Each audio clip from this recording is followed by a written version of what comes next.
Three, two, one. What's going on, everyone? You're watching Ash on Comics. My name is Ash, and it is another Storytime Live, episode 99. Can you believe that? I can't believe it. Whew. It's one more episode. The next episode is going to be 100. I'm going to achieve a milestone that I don't even know if Marvel Comics is capable of reaching anymore.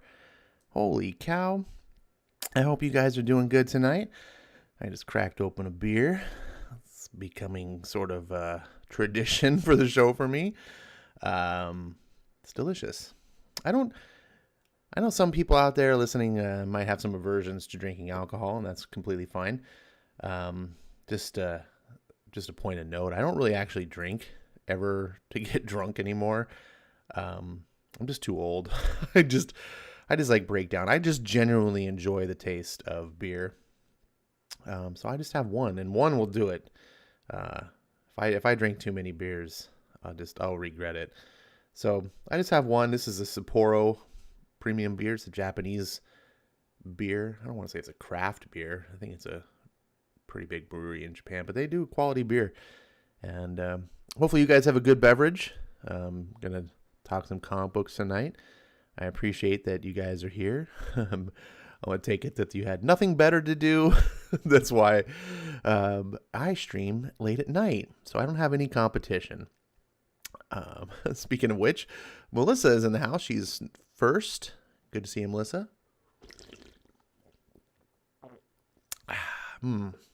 There's to you, Melissa.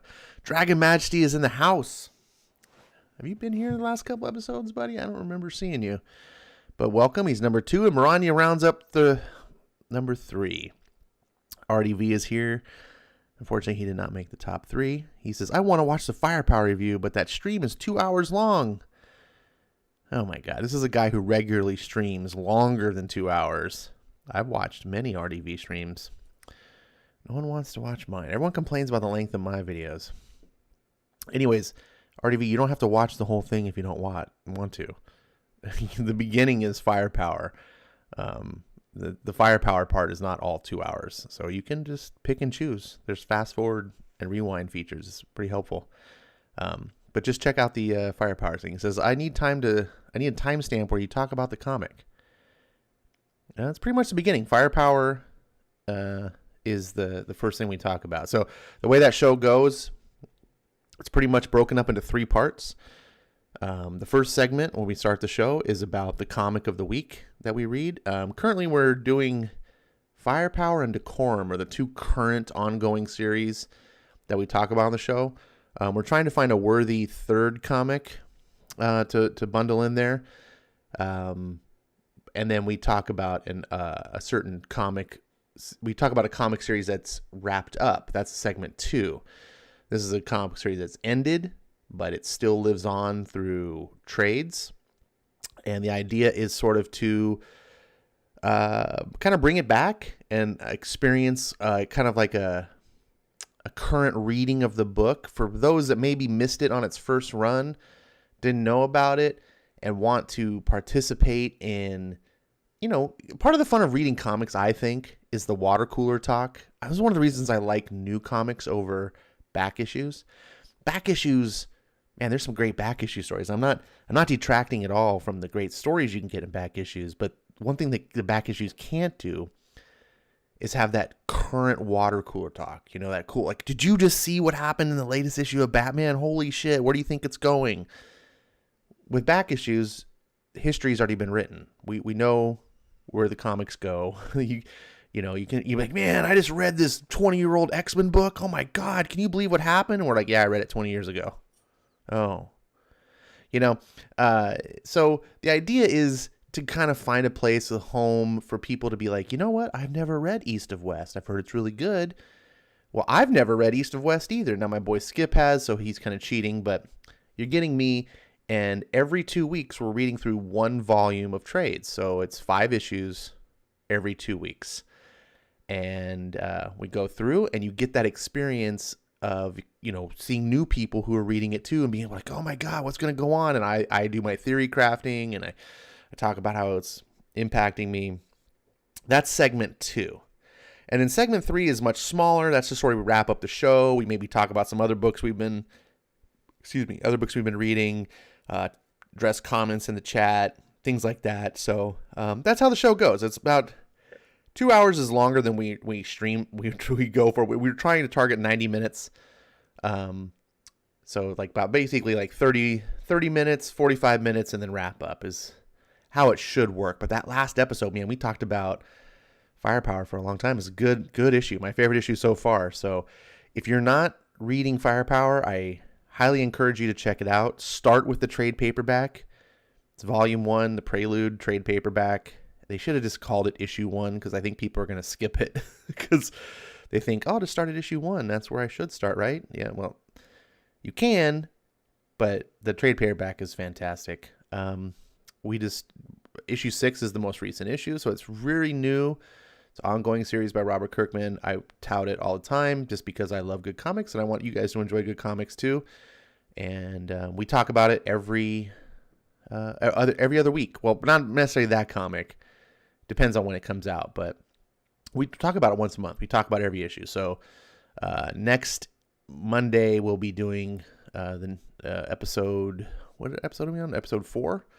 We'll be doing Decorum, and then 2 weeks after that we'll be doing Firepower 7, and then 2 weeks after that will probably be a new book. We'll see how that goes.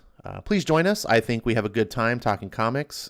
We get some good chat discussions, and yeah, there we go. So RDV, that was a long-winded answer to a simple question. Just start the stream. Like I said, we introduce ourselves and we get right into the book. So you don't need a timestamp.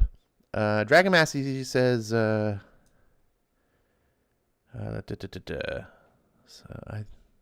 did I. I didn't think I was up 5 minutes ago. Oh. What did I miss?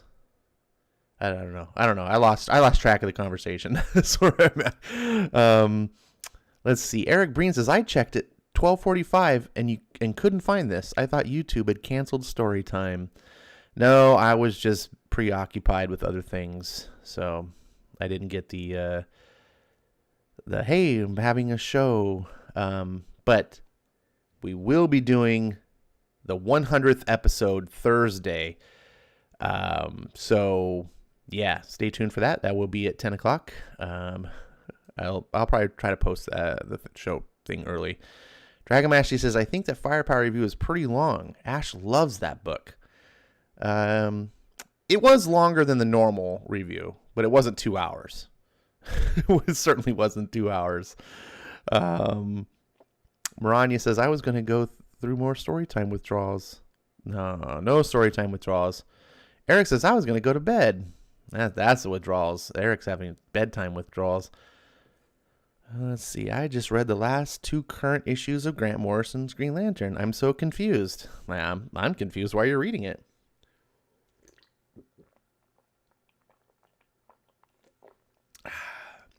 I dropped Green Lantern after issue number 8, and I never looked back. And I'm pissed that DC took my money. Let's see. RDB says he's reading Batman now. Eric says, someone stall Ash. I'm watching the end of Bell Book and Candle. I don't even know what that is. RDB says reading Batman 105 and eating Taco Bell. Which one will hurt me more? Oh, certainly the Taco Bell. Marani says the answer is always Taco Bell. Is it, Marania? Is it? What if it's Taco Bell or McRib? Is it still Taco Bell? Some questions are harder than others. Melissa says also Mr. Sinners is not a real mutant. He's using a mutant clone body that has harvested X genes. Also, fuck Professor X for mistreating Franklin. And I hope Krakoa burns to the goddamn ground. All right. Let's see. Mr. Sinister has to be a mutant, though, because only mutants can travel through the thing, and only mutants are welcome on Krakoa, so apparently Mr. Sinister is a mutant. What's really weird, though, is that Franklin was a mutant, and now he's not a mutant. How does that work? Only Dan Slott knows. I'm still of the opinion that Franklin Richards is still a mutant, and my headcanon is that the whole explanation that's presented in the comic book is actually the opposite, where Professor X is like, oh, you used your reality warping powers to create the situation like you were a mutant, da da da da da, but it really wasn't true. And my headcanon says, no, he is a mutant, and he's using his reality warping powers to make you think the things you're thinking right now that he's not. And that's how I like to think about it. And until Dan Slott or other stupid writers at Marvel prove me wrong, well, then I'm not wrong. Let's see. Artie says, we got to hurry the stream up. I got to sleep and get comics in 11 hours. Oh, boo-hoo, boo-hoo, hoo-hoo-hoo. In 11 hours? Oh. You don't, not that I don't want you here, but you don't have to be here. There's no obligation. You've missed more of the streams that I've done than you've attended, so if you need to sleep, don't let me keep you. I'm not trying to send you away. I appreciate everybody's ears and eyes that wants to give me their time, but yeah. Let's see. Ashlantine? I don't know. Why would I be called that? Ronnie says, Ash is on Ash Standard Time. Therefore, he is never late. We are all just damned early. See, I wasn't late. See, the benefits of putting the starting screen on like that, where you say, stream starting soon, is technically the stream is going. See?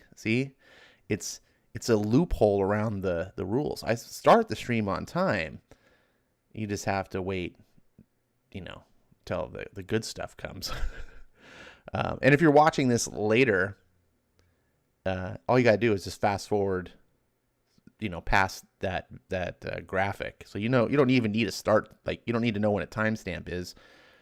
You can just drag the slider bar until you see that screen go off, and then the stream's starting.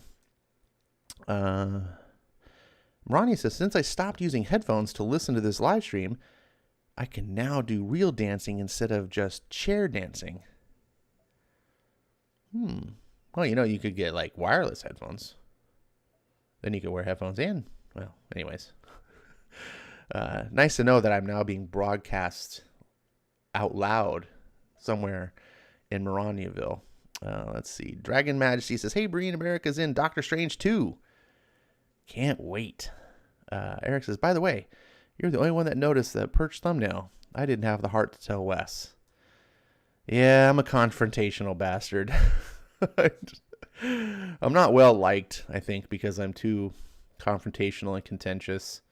but I'm also the only person who points out stuff like that. So, I guess Ash, me as Ash, I'm the kind of person where it's like, do you want the friend who tells you that your fly is down, or the friend who keeps their mouth shut to save you the embarrassment of knowing that your fly was down? See, I'm the kind of guy who's just going to tell you right away. But sometimes people get upset. Like, they get upset at the messenger. I don't know. We'll see. Ronnie says, too many beers for Ash. He'll turn into Can't Write Well's Tony Stark. Too many beer. I only have one beer. Man, I've made this 12-pack last forever.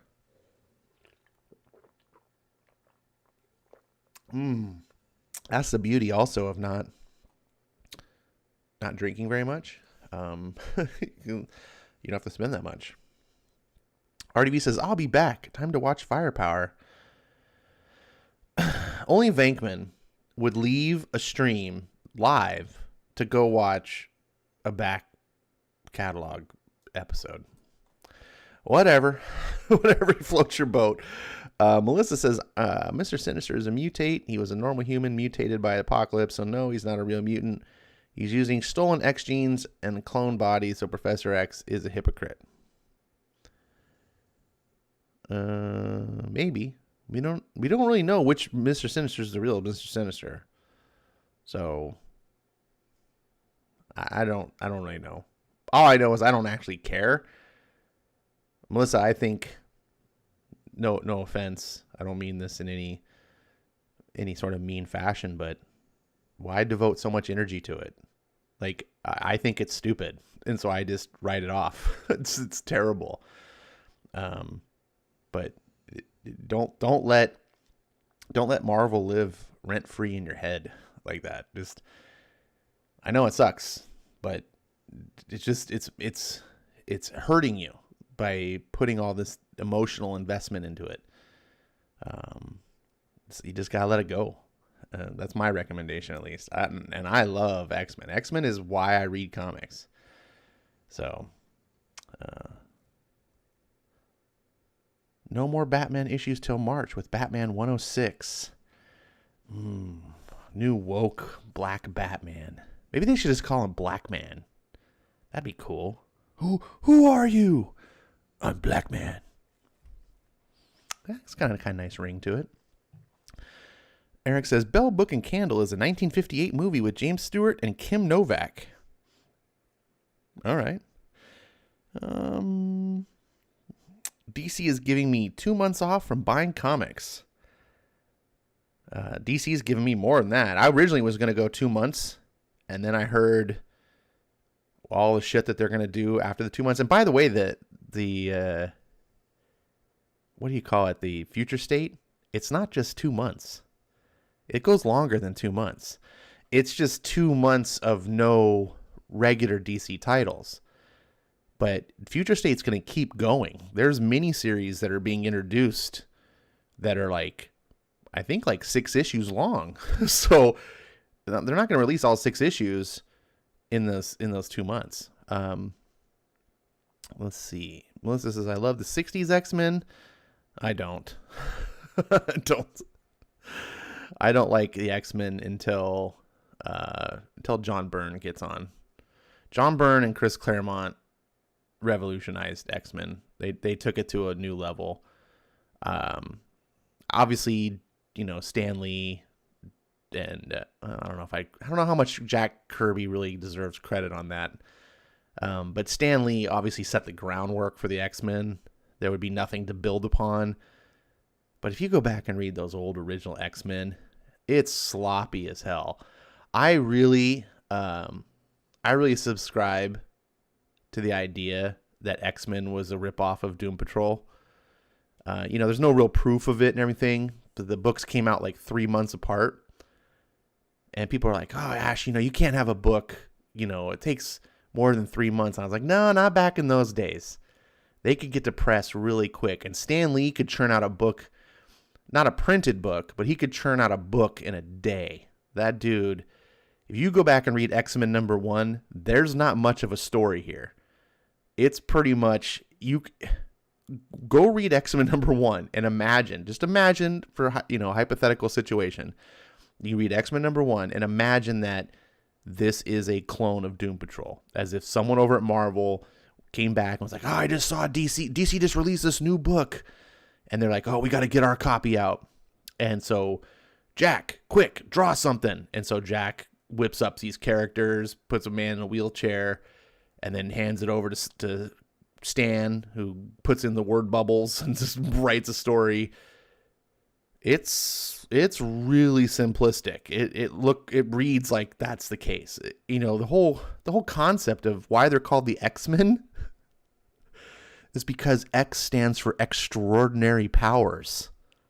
That is how thought out the original X-Men was.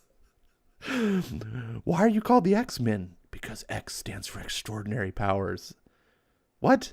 No, the extraordinary starts with an E. But it's in the book.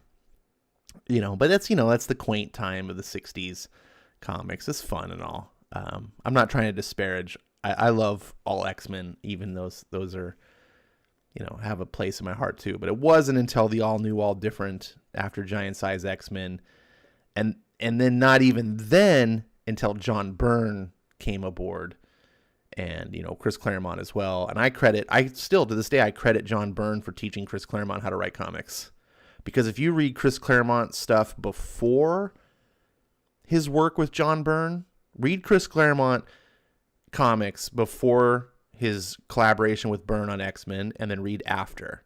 He's a changed man. Like, his whole approach, different. His tone, just how it reads, to me, is completely different. Before, Chris Claremont felt like he was just everyone else. Like, he was just emulating how everyone else wrote in the day. And then after Byrne, it's like Chris found a voice and became the influential, monolithic beast that he is. Let's see. Dun, dun, dun. Man, you guys are really talkative tonight. I like that. Dealin says, Ash quotes the Frozen movie. Let it go. Yeah, I've never seen Frozen, and I've never heard the song. Can you believe that? That's an anomaly. I think I might be the only person on the planet who has never heard the song. I've heard people sing the song, like out loud, but I've never heard the actual song. I've just heard people mouth it. So I kind of have an indication of how it sounds. But see, Stuart Novak also did Vertigo in 1958. Might be why no one remembers The Bell, Book, and Candle. Okay. I'm not a big older movies guy. For me, movies started in the 70s.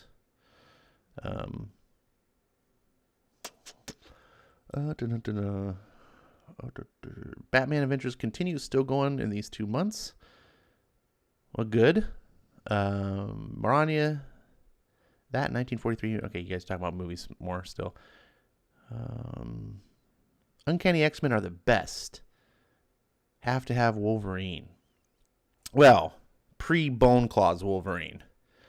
Bone Claws Wolverine, and afterwards they just ruin the character. So it's a toss-up. Which Wolverine are you going to get? Do I get pre-Bone Claws Chris Claremont Wolverine? Yes. Do I get Bone Claws and later Wolverine?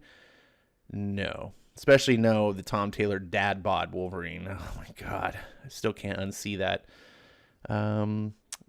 Let's see. Eric says, we are cultured, Maranya.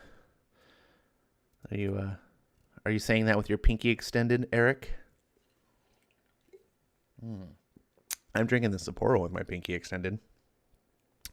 Melissa says, I got Funko Pops of the X-Men that are in their original 60s Jack and Stanley run suits. Nice.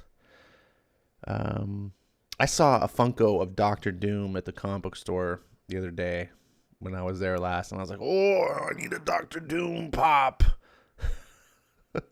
I don't buy many pops. I'm not a pops guy.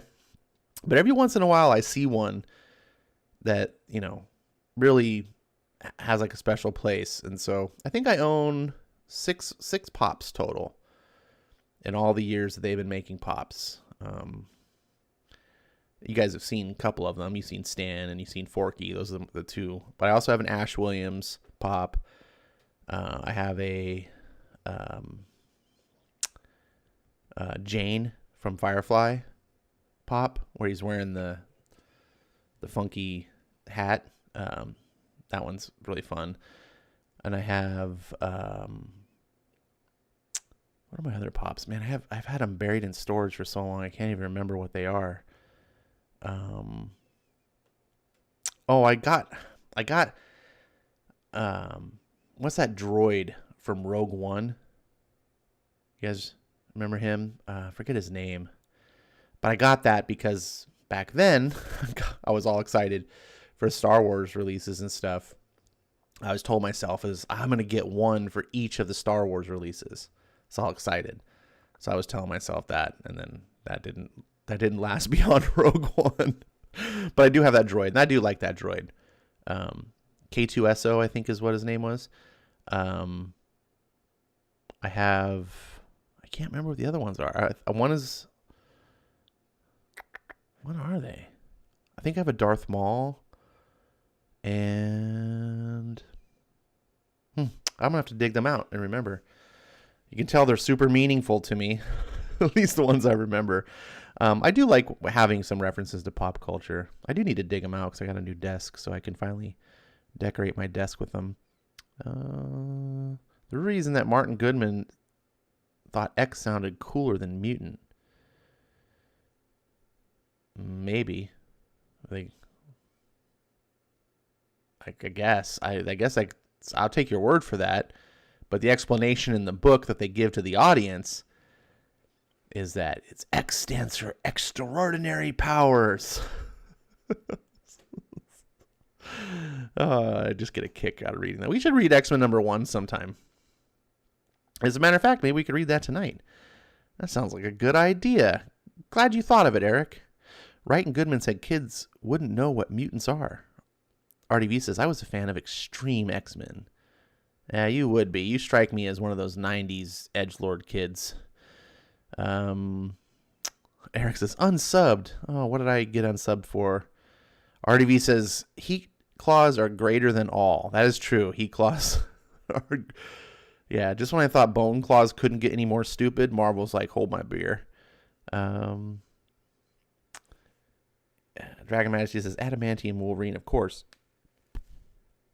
Well, the thing is part of the interesting thing I always thought about Wolverine was that he wasn't just a mutant. He was a mutant and a super soldier, right? So I liked the idea that they took this mutant whose powers were super healing, and they're like, hey, we can lace this guy's bones with adamantium, which would kill anyone else, but his healing power will keep him alive because it'll constantly be, healing him. The poison that we've put metal in his body. Oh, and since he's going to be like this, super soldier, like secret weapon, he's a Weapon X, we're going to implant these claws that, come out of his body. Like, I was like, oh, that's really cool. Like, he's this assassin type secret weapon character creator. I just thought that was neat. Especially as a kid, it really resonated with me. I like that Wolverine didn't even know where he came from. Like, he didn't know, like he had all his memories blocked of the Weapon X program. And so he's like, I got these claws. I don't know what they're from. Like, I've been programmed to be this weapon, but I don't know who did it. And so he goes to Charles Xavier Charles Xavier recruits him to the X-Men. And part of the reason why Wolverine consents is because Professor X is like, okay, I'll help you find out who you are. It's like a two-way deal. And I always thought that was a very interesting dynamic. That was different than the rest of the X-Men. And then Marvel sort of just abandoned it. And it was like, nah, Wolverine's just, beer drinking, berserker guy. Like, I'm just like, that's not what makes him interesting. What makes him interesting, you go back and read the Wolverine miniseries and you learn the lore that he trained as a samurai to help curb his animalistic tendencies. Like, he has that berserker rage in him, but he embraced Bushido as a tool to help quell that and keep him more civilized and grounded. And like, these were interesting dynamics to the character. Great writing. You know, we don't need great writing. Just throw that out the window. This is Eric says, now that I'm unsubscribed from Ash, I have more time for old movies. Typing with my pinky extended. Man, you know, it's a good thing I don't have low self-esteem, Eric, and need to drink beer while I stream. I need more beer. RDV says, I'm drinking Mountain Dew, and it tastes amazing. I do like Mountain Dew. Is it regular Mountain Dew or one of the many unique flavors? New Evil Dead video game coming out for console and PC next year. Oh, that's interesting. Jimmy's in the house. Hey, Jimmy. Says, I want to see how long it takes for Ash to see this chat. It's currently 10:41. Well, it's currently 10:44 here, so not terribly long. Let's see. Tian says, you forgot Enchanted Claws. I didn't even know about Enchanted Claws. Wow. Dragon Majesty. So you're saying extraordinary powers. They should really be the E-Men instead of if Stanley followed his own logic. Yes, that's what I'm saying. Wolverine was in Weapon X, a group trying to recreate Captain America. Yes, he was. That was a very fascinating time in Marvel lore before they just pissed it all away. And we discovered that it's not Weapon X, it's Weapon 10. Wolverine was only the 10th of many. And there's more after Wolverine. For example, Phantom X is Weapon 13. Yay! How neat. Thanks, Grant Morrison. Stupid. RDB says, I want to read Frank Miller's Dark Knight Returns with a Batman mask. That'd be funny. Ash in a Bottle. New channel soon. Oh, my goodness. Yeah, that would be... No, that should never be me. I like drinking too much to abuse it and lose my ability to drink. Let's see. All right. So let's see what comics are on sale over at the old Comixology. Oh, look, it's Marvel Avengers Academy. It's Marvel's version of Young Justice. Is it? And probably just as stupid. Avengers Academy sale. Yay. I just so love kid versions of your favorite characters. Avengers Arena. What the hell is this? Oh my god. Trapped on an isolated island. 16 superhuman teens, including cult favorites like members of the Runaways, the Avengers Academy, and Darkhawk, are given a chilling ultimatum by their demented captor. Fight or die. Only one will walk out alive. Thus begins the primal battle that will test the skills, stamina, and morals of each combatant. Welcome to Murder World, where secrets are plenty, alliances are fleeting, and the key to victory might be rewriting the rules of the game. Who will survive? Oh my god. This is a blatant ripoff of Battle Royale. Like, even the logo. It's on the front. Like, they're not even hiding it. And they're just... Oh. It's like, this is the... When people tell me, like, oh, Marvel's is going shitty, I'm like, they've been shitty for 20 freaking years. When did this come out? When did this... Does it have a timestamp? No. When did this? Breen, tell me when this came out. You have no... Oh, look, it was during Revolution. Revolution was after All New, All Different, right? It was All New, All Different Marvel, and then Marvel Revolution. And then Marvel Now? Was that? I just call it the Red Stripe era. Like, to me, it all bleeds together. If it has a red stripe, it was terrible. let's see what this says. The first issue. Does it have it? So yeah, 2012. So, oh well, I guess that's not that long. It's 8 years. But they've been lamer. But this is actually the beginning of the end. This last decade is by far, if you want to say what is the worst era in Marvel, like the worst decade in Marvel history, bar none, it is the 20 teens. 2011 to 2020, bar none, is the worst era of Marvel Comics. Not even close. And the sad thing is, the next era could be worse. Like when you set the bar that low and you're like, I'm not even sure the next era can even get better. You're like, really? You don't have to be, all you got to do is be the second worst era ever. Can you do that? I don't know. It's really tough. I don't know if we can be. Oh my goodness. I should look at the go back to the chat to see where someone's arguing with me and telling me how great this series is. I don't know what I'm talking about.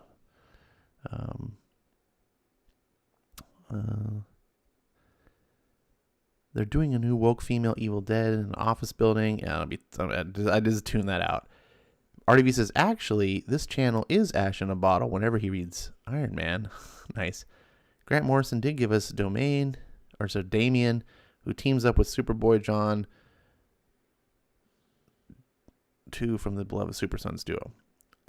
Yes, Grant Morrison gave us Damien, but he gave us shit Damien. Like, Grant Morrison gave us the Damien that everyone hates. It took Peter Tomasi to like go, whoa, let's reshape this character into something good. Without Peter Tomasi, no, Damien would be shit, and we'd all be just being like, F you, Grant Morrison. Why did you give us this piece of shit? RDB says, for the fastest man alive, you're late, Zach. Hey, guys, says Zach.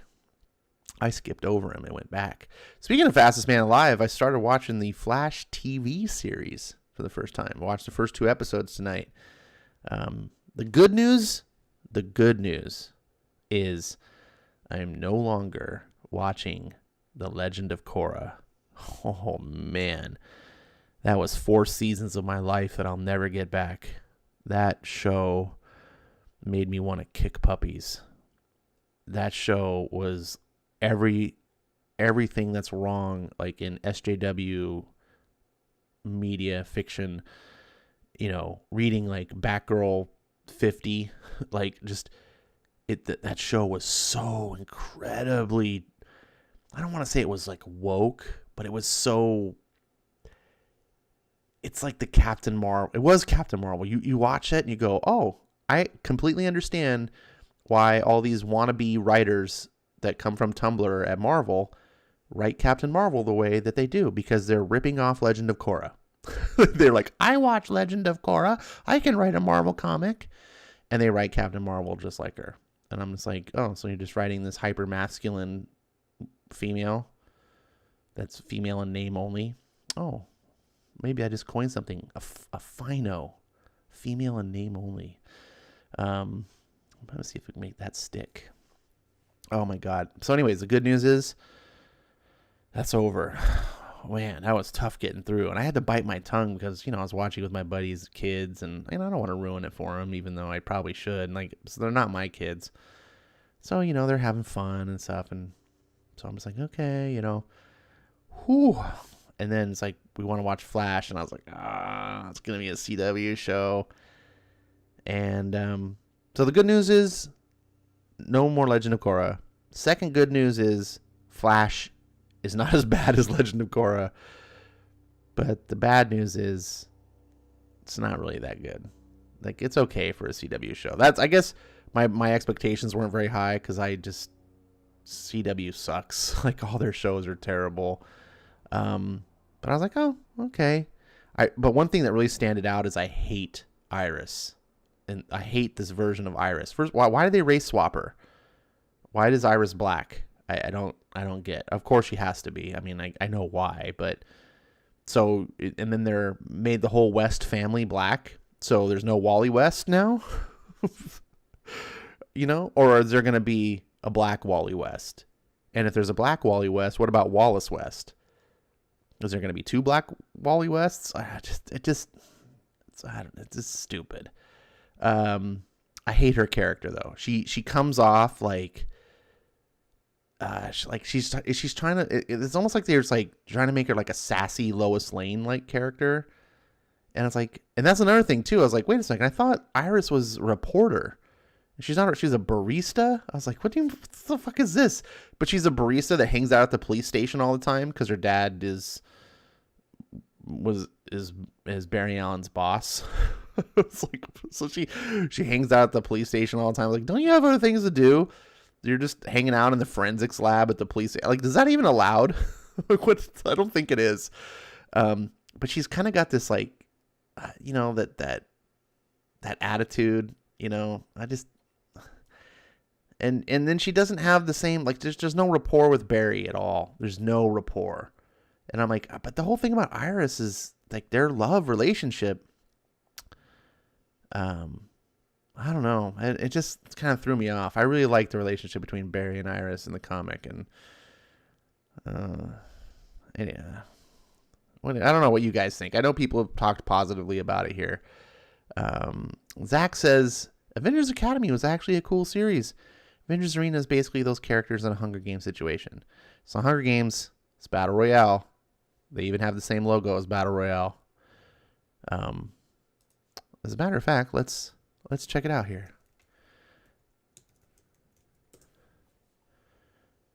Let's see. Look. This is the logo from the book.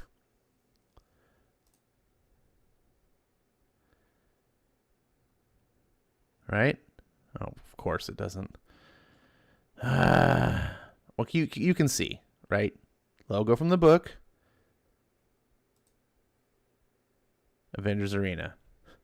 Logo from the book. It's a blatant ripoff. Like, it's like they're not even trying to hide it. This is where Marvel started going bad. Just, we're not going to do heroes. Let's just have heroes killing each other. That sounds like a fun idea. And for anyone trying to tell me the Avengers Academy is good, people said that about Young Justice, and that wasn't good either. But maybe it's just not for me. Maybe reading self-impressed teenagers be self-impressed with themselves is I don't know. It's too insufferable for me. God, there's so much Avengers Academy. What kills me is that this is mostly read by adults. They make these comics, and on the surface, it appears like, oh yeah, they're like making books for teens. No. Young Justice, Avengers Academy, all these books are predominantly read by adults. And they're designed for adults. Teens, I don't think as a teen any of us would like these books, honestly. I would just be like, oh, I don't want to read about these stupid teens. I want to read about that's why when I was growing up, like, I hated New Mutants. I was like, why do I want to read about the teenage wannabe X-Men? I don't want to read about them. Fuck those guys. I'm going to read the X-Men. It's like, yeah. Anyways, you don't care. You're like, shut up, Ash. You don't know what you're talking about. We liked Avengers Academy. And you're right. I actually don't know what I'm talking about when it comes to Avengers Academy. I am being completely prejudiced, and I will fully admit it right now. But I think my 35 years lends me a little bit of leeway to be prejudiced. No, prejudice is probably never a good idea, but hey, at least I admit it. Marvel Immortal Hulk sale? No, Ewing. Let's see. DC Event and Miniseries sale. No. Image Spawn sale. No. Marvel Stormbreaker sale. Still going on. Hey, remember that Black Cat series? Is this the one? This is the Black Cat series that just got canceled. And look, you can get it. The whole series, or volume 2, for $250. And it's coming back because it didn't suck. It totally didn't suck and get canceled. So This new one that's coming out, make sure you buy it because it was so good. It did stupid. Kaboom sale, Dark Horse Kids sale, Kodansha, Dark Horse videos. Can you get some good stuff, please? Please put some good stuff up here. Man, this youth, I don't know what this youth thing is. These covers look terrible to me though, but this has been up here forever. Gosh, do people buy these books? Like, I look at them and I'm like, A Train Called Love. I don't even, like, 89 cents. I just go, this looks stupid. I guess it's Garth Ennis. Maybe, so I look at it and go, man, this looks stupid. Then I go, well, it's Garth Ennis, so there's some clout there. I don't know, maybe. So many books. That's part of the problem today is, like, there's so many books that how does anything rise to the top? 'Cause so much mediocrity. And that's the good stuff. Is some mediocrity. Then there's terrible shit too. Oh, look at this. Oh, I saw Thompson and my brain just said Kelly S. Thompson. I was like, look at her, just name is on the covers, but she's not her. IDW line wide sale of graphic novels. Oh.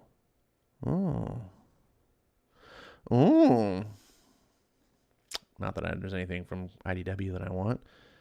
Man, there's so many sales going on right now, and there's nothing I want. There's a lot of. I don't actually know how Viz. I don't know how Viz sells their manga books. Even on a discount, $3.99, you could pay $1.99 a month and get access to their entire library. $1.99 a month. Like, why would you? I don't know. But I need to find a new book to read because, yeah. And it turns out that Nextman, the first 6 issues were on Comixology Unlimited. The 7th one's not, so I can't read the 7th issue. We are going to do Spider-Man. Oh, yeah, I was going to read X-Men number... Was X-Men number 1 even available? Who knows? While I'm looking, let's go into the chat. Jimmy, did you pick up new Avengers book from Jason Aaron last week? Says RDV. RDV says, Marvel has only been bad for 8 years. No. Eric says 8 long years.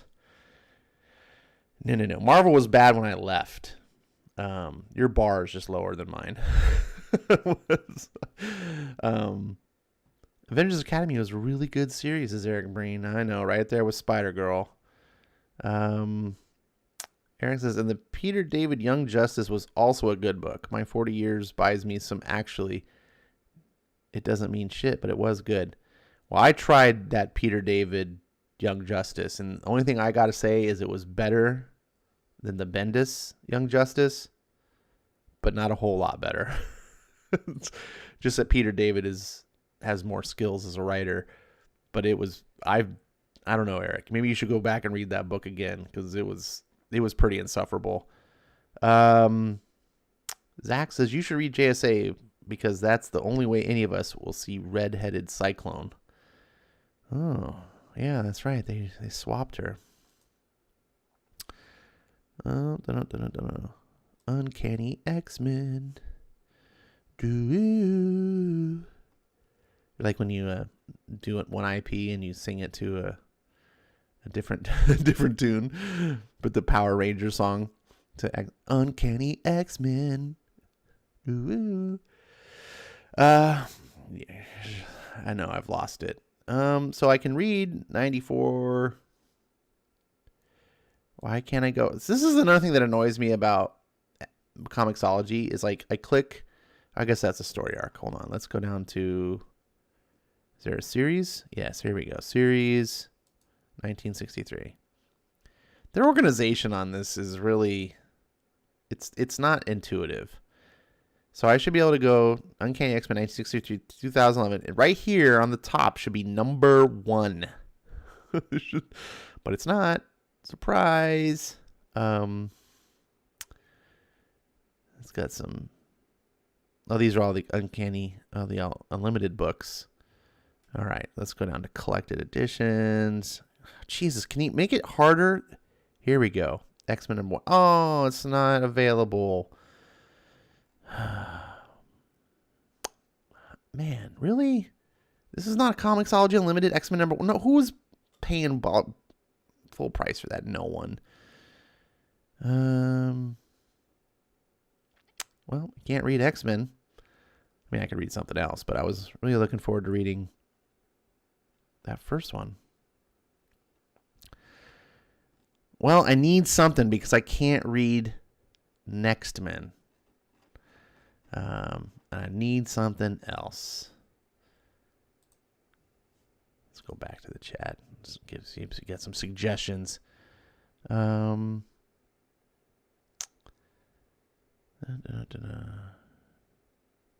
you guys have been really busy. I love that.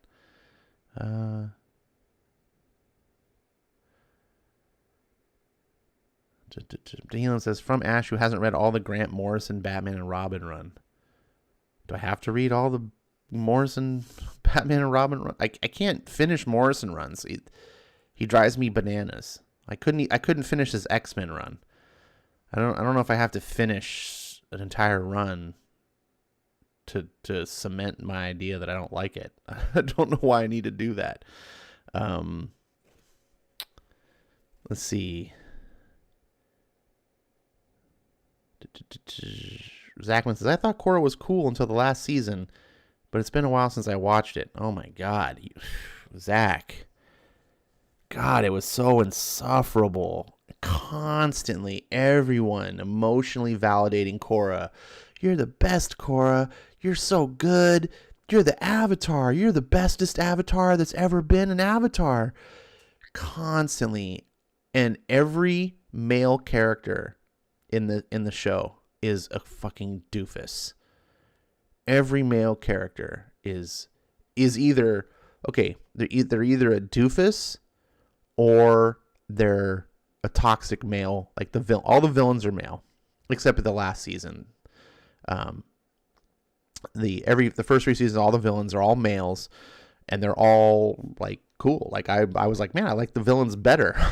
These are real men. No, but I mean, they're evil. I didn't like that part. But especially the villain from the 3rd season, who was ridiculous. But I was like, dude, this guy makes sense. He's smart. We should listen to him. The Avatar's stupid. No, but they're either like a evil toxic male, or they're a total buffoon that women need to save all the time. Then there's these 2 brothers that are like Korra's friends that they meet in the first episode, and they're pro benders, because bending is now like a professional sport, and they're pros, and they're incompetent. And the one brother, there's like the tall, dark, and handsome brother, and then there's like the dorky brother, and the dorky brother has like a crush on Korra, but of course she falls for the tall, dark, and handsome one, who cheats on her with this other woman, and then cheats on that woman back with Korra, and they have this stupid love triangle. And then, of course, though, Korra and the other girl end up being total besties, because as true in SJW writing, like, women automatically always love each other. And the way the show ends, they don't quite say it, but they did everything but kiss at the end. Like, you're like, oh God,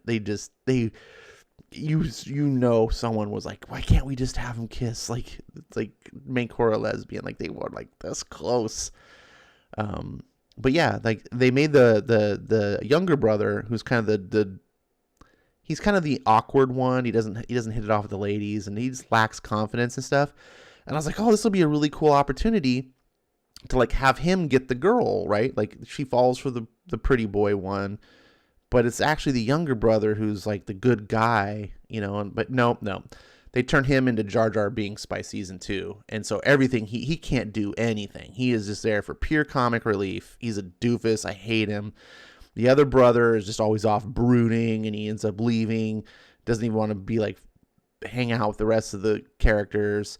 The one older adult who's like teaches all the airbenders. He's the son of Aang, the last airbender from the original show. He's actually his son, and he's like brought back all the airbenders. He fails at everything. And of course he has a daughter who is like the ultimate child prodigy airbender. She can do things that Korra can't even do. She can do things that Aang couldn't do. Just she's just the best. And then she gets promoted to the first master airbender in a generation. I'm like, she's like 9. I was like, this is so stupid. But it's of course, it's the way the show is. Every girl is amazing. Every boy sucks.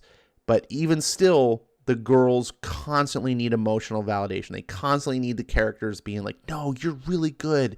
You're so good. You're the best. And meanwhile, the boys just get made fun of for always falling on their face. And I'm like, this is stupid. This is just feminist bullshit. I don't know. It just really, really pissed me off. There's so much on the show.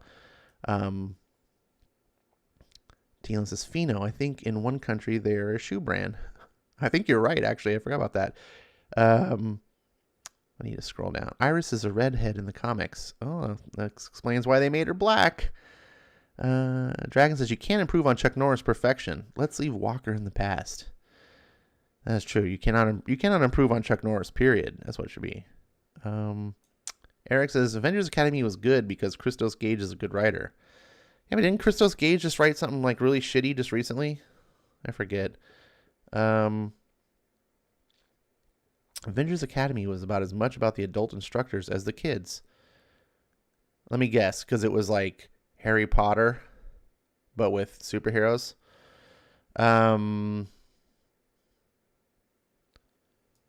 Lord says Iris doesn't have a canon look. That's really odd. Iris doesn't have a canon look. Why would... That's weird. Scroll down. Eric says, you are the biggest comic snob I've met in my 50 years of reading. I figure I wouldn't meet a bigger snob in the next 10 years. Well, I mean, someone's got to be a snob. Some of us have to hold out and have higher expectations of things. Let's see. RDV says, Swords of X, please. No, thank you. Skip says, I'm already in bed. Snoozing soon. What's up, Skip? Do the Frank Miller Wolverine run. That is on the... That is one of the things I've put down. Who does Ash like to read? All I'm hearing is writers he hates. I was just reading someone great. We're reading John Byrne X-Men. I love John Byrne. You're not just hearing that. It wasn't even writers. What writers did I talk about hating? I don't know. I was talking about a couple of the books I didn't like. Jimmy says, read Thor, God of Thunder, since they announced Christian Bale is playing Gore, the God Butcher. Netflix She-Ra is horrible. Okay. I hate Rise of TMNT. Gender swaps Casey Jones into a possible lesbian. Oh, man. Melissa says, Chuck Norris is a master martial artist. He trained with Bruce Lee, and he's a veteran.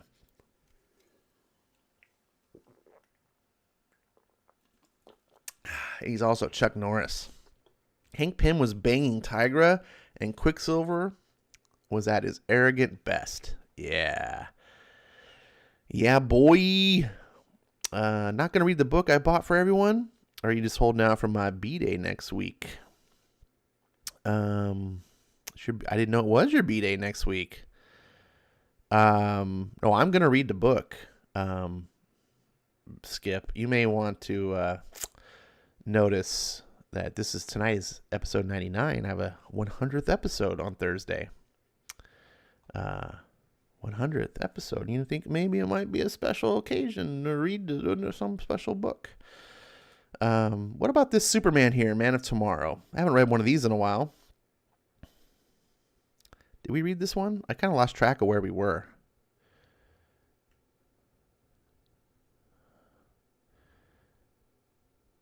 I don't remember if I read this one, to be honest. So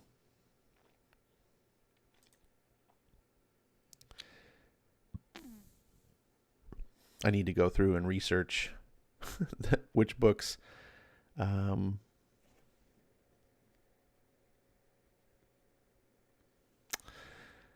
Oh gosh, I'm sorry, guys. I really was expecting to read the X-Men tonight, and I just realized at the last minute that I couldn't. So I should have been more prepared. I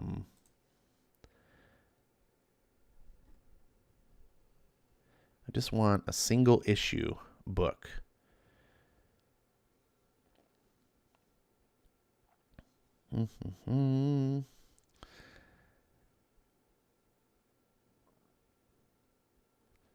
Scrolling through.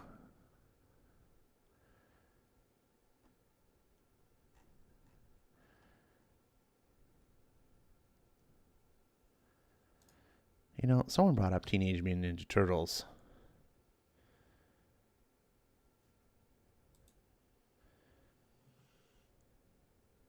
Maybe read the original. I've been kind of wanting to do this.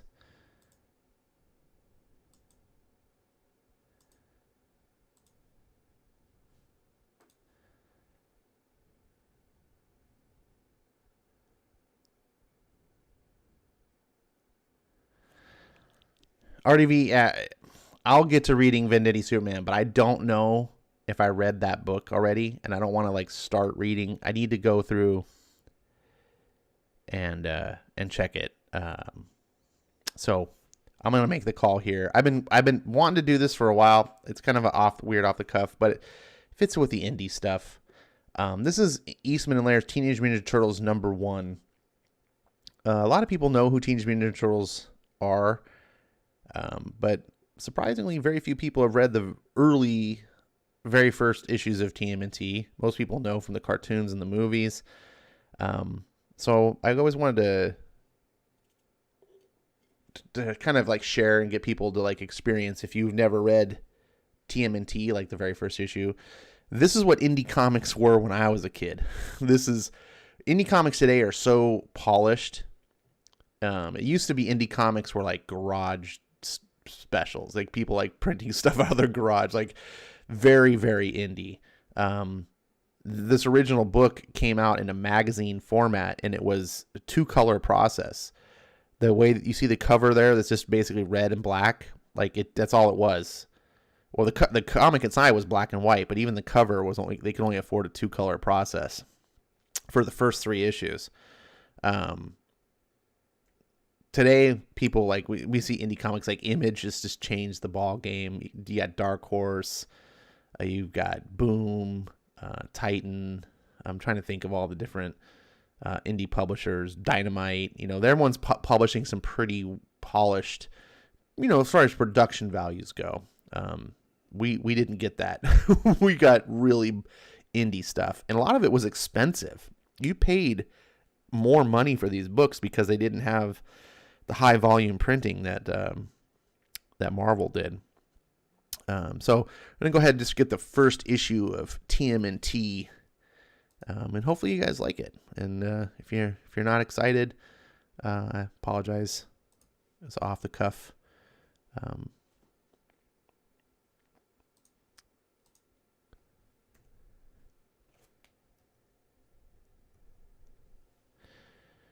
By Kevin Eastman and Peter Laird.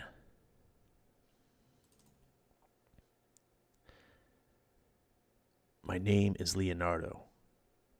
We made a wrong turn somewhere. Now we're caught and our backs are to the wall. Whoops, I can't read this okay. Our backs are to the wall in this trash-strewn alley. Barring the way out are 15 members of the Purple Dragons, the toughest street gang on the east side. The only way they'll let us out of here is if we're dead. I hold my katana in a relaxed and ready position. To my left, Donatello and Michelangelo follow suit with staff and nunchuck. Raphael guards my right side. I sense his body quivering with tense energy, waiting to be triggered into a savage, slashing release. You're dead, freaks.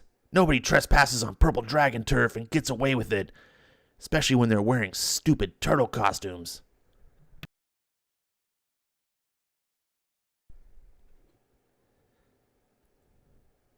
He's wrong. We're not wearing costumes. One of the things I love about this book is just how fantastically and unapologetically Frank Miller fans Eastman and Laird are. I mean, the monologue that's going on is ripped. I mean, Frank Miller had, I know I talk about him a lot, and Jimmy's probably rolling his eyes right now, but in the 80s, Frank Miller dominated the scene of everyone was wanting to be like him. Like he just changed comics. Hey, here they come, scatter. These guys are young, but no rookies. They've been around, toughened by the streets. They fought and beat everything on two legs in this area, except us. We hit them airborne. I cut two on the way down. Donatello takes out a third with his staff. The punks don't waste much time on hand-to-hand. They break into small groups and open up with their artillery. Raphael loves this stuff. There's a flash of his size comes out. The three toughs don't even see that.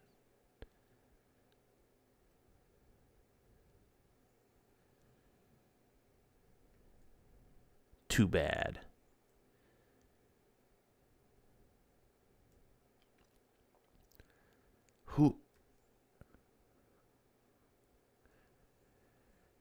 Who are these guys?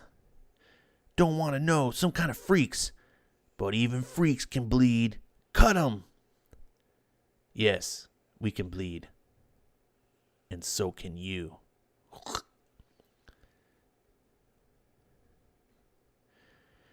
Our first major skirmish is over, and we are still standing. Our training has served us well. Splinter will be pleased. A police siren wails close by, coming fast. When they arrive, they will find only what is left of the Purple Dragon Gang.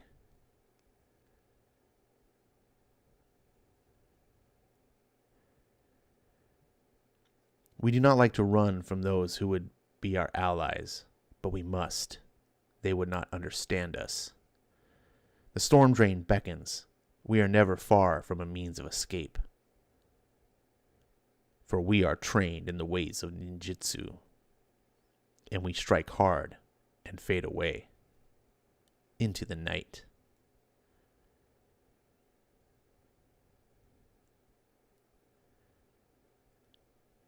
The storm drains are our home. We know every inch of these subterranean passages. Clack, creak. For all our years, we have dwelt in these dark depths, learning, growing, and building. Ah, my sons, you have returned at last. You have fought? And we won, Master Splinter, against 15 foes. Ah, you have done well. Your skills are at their peak. I have foreseen this night for many years. Now it is time. Time for you to be told of the mission for which I have trained you these past 13 years. You will learn of my life and how you came to be. My tale begins some 20 years ago. I was a young rat, a pet, bought and cared for by my beloved master, Hamato Yoshi. My cage was kept in his dojo, and I watched his daily practice. It amused him to see me mimic his movements, but it was more than mere mimicry. Slowly I learned his art, the mysterious martial art of ninjutsu. I could not have had a better teacher, for it was said that Hamato Yoshi was the greatest shadow warrior of his clan.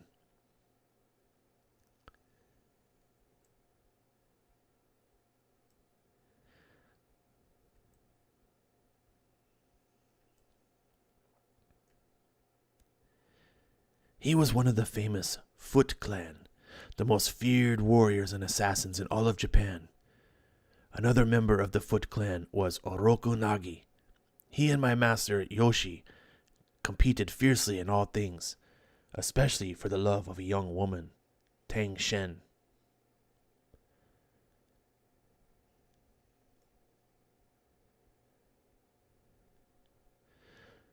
Both tried to win her, but from the start, she left only one, my master Yoshi. Nagi was insanely jealous. One fateful night, he went to Tang Shen's home and demanded that she love him. Shen refused, saying that she wanted only Yoshi. In a jealous rage, Nagi began to beat her. At that moment, Yoshi, coming to visit his lover, entered the room and saw Nagi poised to strike. "Shen! Oh, gods, no!" "Ha, Yoshi dog. If I can't have this wench, then no one will." Yoshi's world vanished in a red haze. And when it cleared, Nagi was no more. Yoshi's shame was great. By killing another member of his clan, he had dishonored himself. His choices were simple, but not easy. To take his own life and hope for honor in the next life, or flee with Shen to another country and try to start life again. He chose the latter, taking with him a few belongings, including me, and came with Shen to New York. Here, my master formed a small martial arts school. Meanwhile, in Japan, Nagi's family, especially his younger brother Saki, were mourning his death. The 7-year-old Saki vowed vengeance on Yoshi. The Foot took hold of Saki's anger and used it to bend him to their own purposes. Saki began intensive training in the ninja's art and soon surpassed his teachers. As he grew older, his hatred of Yoshi grew deep and bitter. "Oroku Saki, you have proven yourself. Though you are only 18, you are our most cunning assassin and an able leader. Therefore, we have chosen you to go to the U.S. and head the New York branch of the Foot. At last, a chance to avenge my brother's death." Saki moved quickly. Within a year, he had built the New York Foot into a force to be reckoned with. Under Saki's leadership, the Foot was soon involved in many criminal activities: drug smuggling, arms running, and their specialty, assassination. Saki, now called the Shredder, was successful, but not satisfied. In his heart burned hatred for Hamato Yoshi and his wife, Tang Shen. On a night nearly 15 years ago, Saki finally made his move. "The time is right. I have tracked them down. For the murder of my brother, there will be no escape." My master Yoshi came home that evening, never expecting that his most dangerous enemy was lying in wait. Entering the apartment, his gaze fell on the still, silent form of his beloved Shen. Then he saw her killer. "Good Lord! Who are you?" "I am Oroku Saki." "Oh no."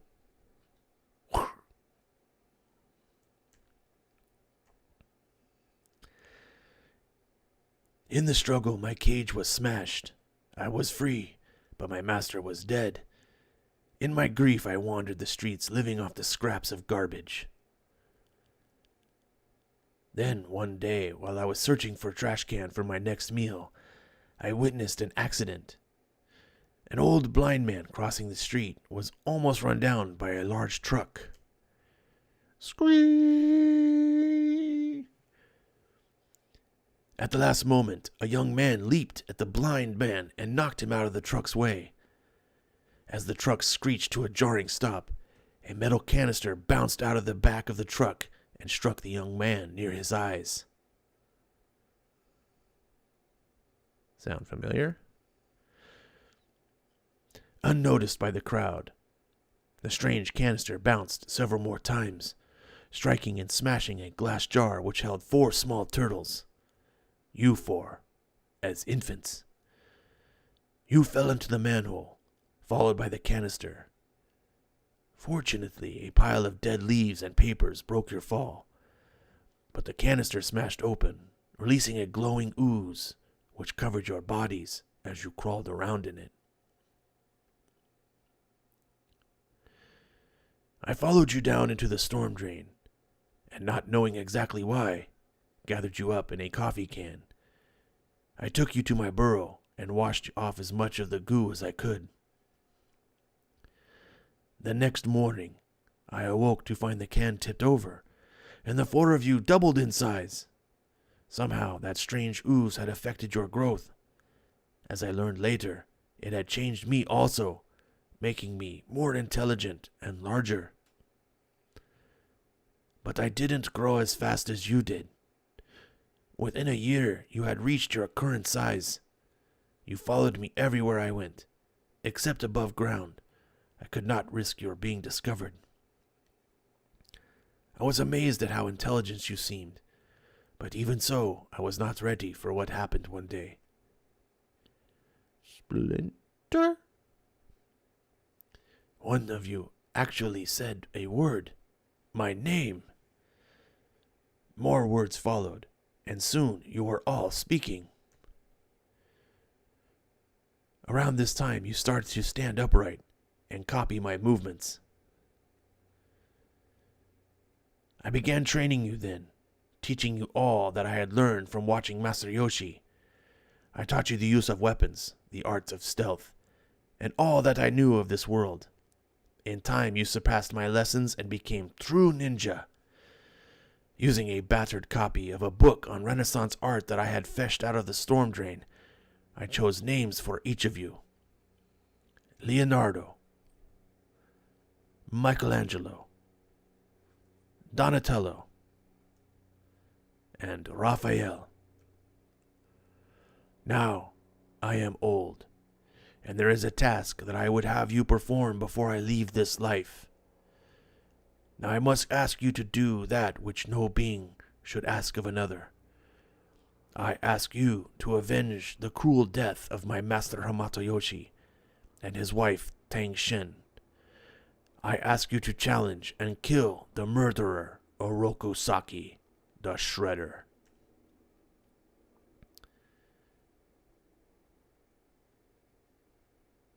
Ah, the night air.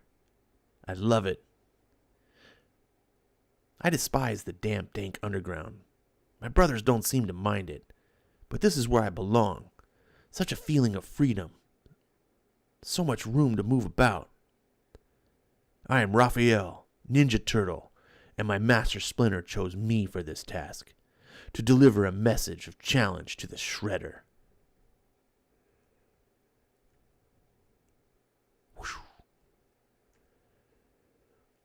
Splinter told me to infiltrate the Shredder's headquarters and leave a calling card. My pleasure. 2 guards on the right. 1 on the far left.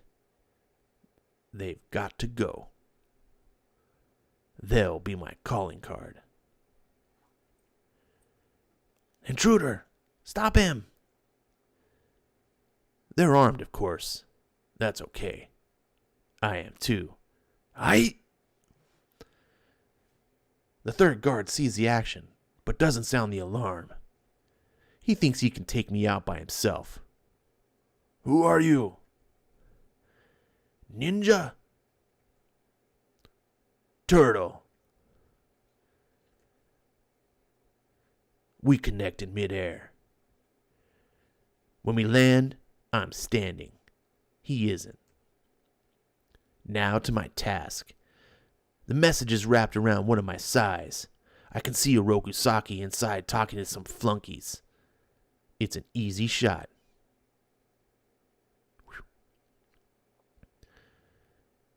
So you see, Mr. McAdam, it is to your advantage to have my protection. Hey! Good Lord, what is that? The note reads to Oroku Saki, also known as Shredder. You have shamed and dishonored the name of your family by murdering Hamato Yoshi.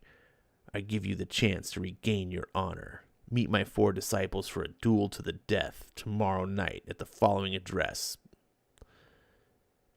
Mr. Oroku, is this the protection you would have us purchase?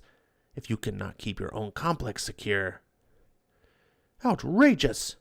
Then we cannot believe that your protection is worth anything. Goodbye, sir.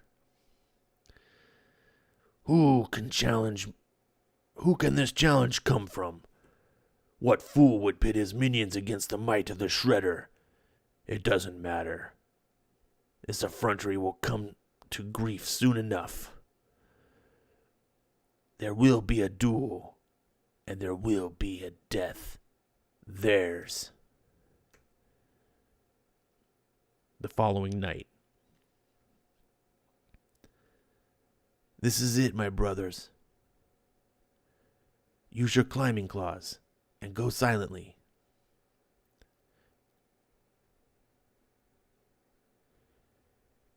Shredder, we are here.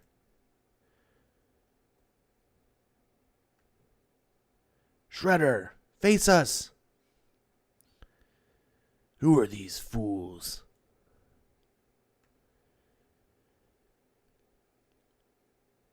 I still do not quite understand why after so long this comes back to haunt me. I killed Yoshi 15 years ago. No matter, my men are in place, and the time is near. I shall finish this business once and for all. Shredder, do you fear us? I am here. Come face your doom. Foot, join me.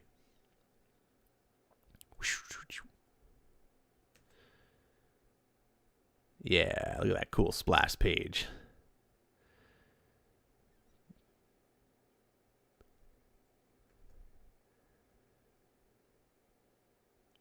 These guys are good. Arrgh, too good.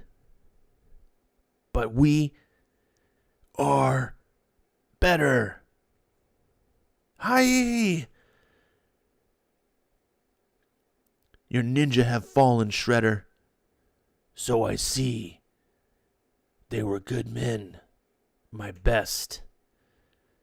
I see, too, they have left their mark.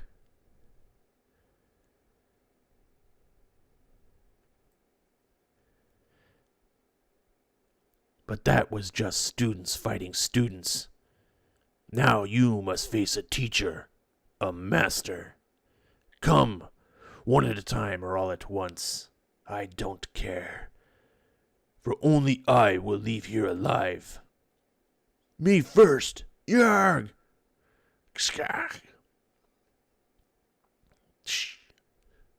Huh. You left yourself wide open. You're much too slow. Arg! Amateurs. Come, Gaijin, your brothers have fallen. Are you next? Yeah! Hum. Bah! 4 fools.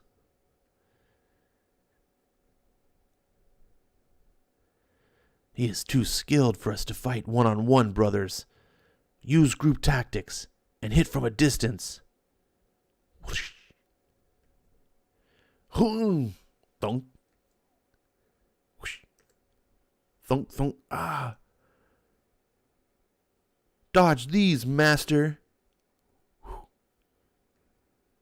Oof. Curse you.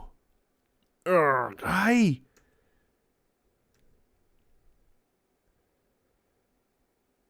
Arg. Crack. This is the end for you, Shred. Oof. You are overly confident, fool. Aye.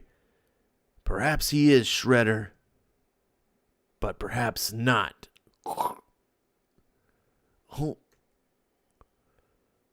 Now you are beaten. So, finish it, fools.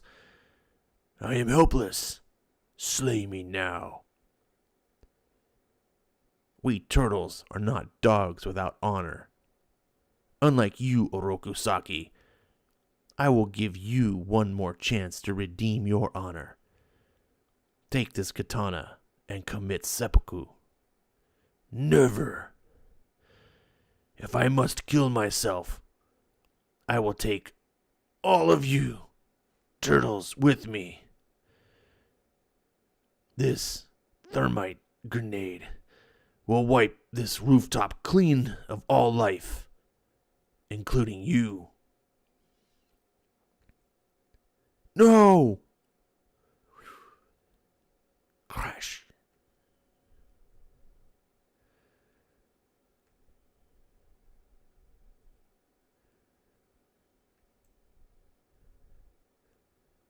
Our mission is accomplished. Our master's master is avenged.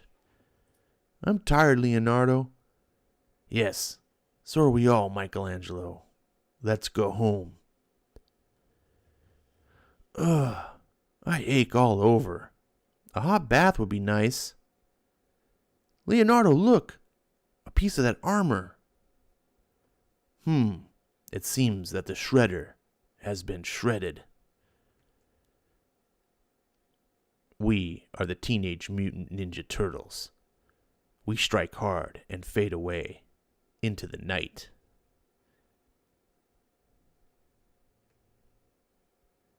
The end.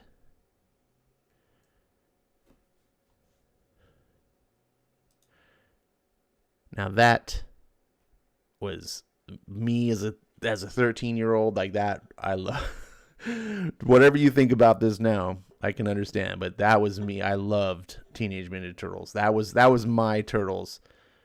Totally edgelord, no cowabunga, no comical nonsense.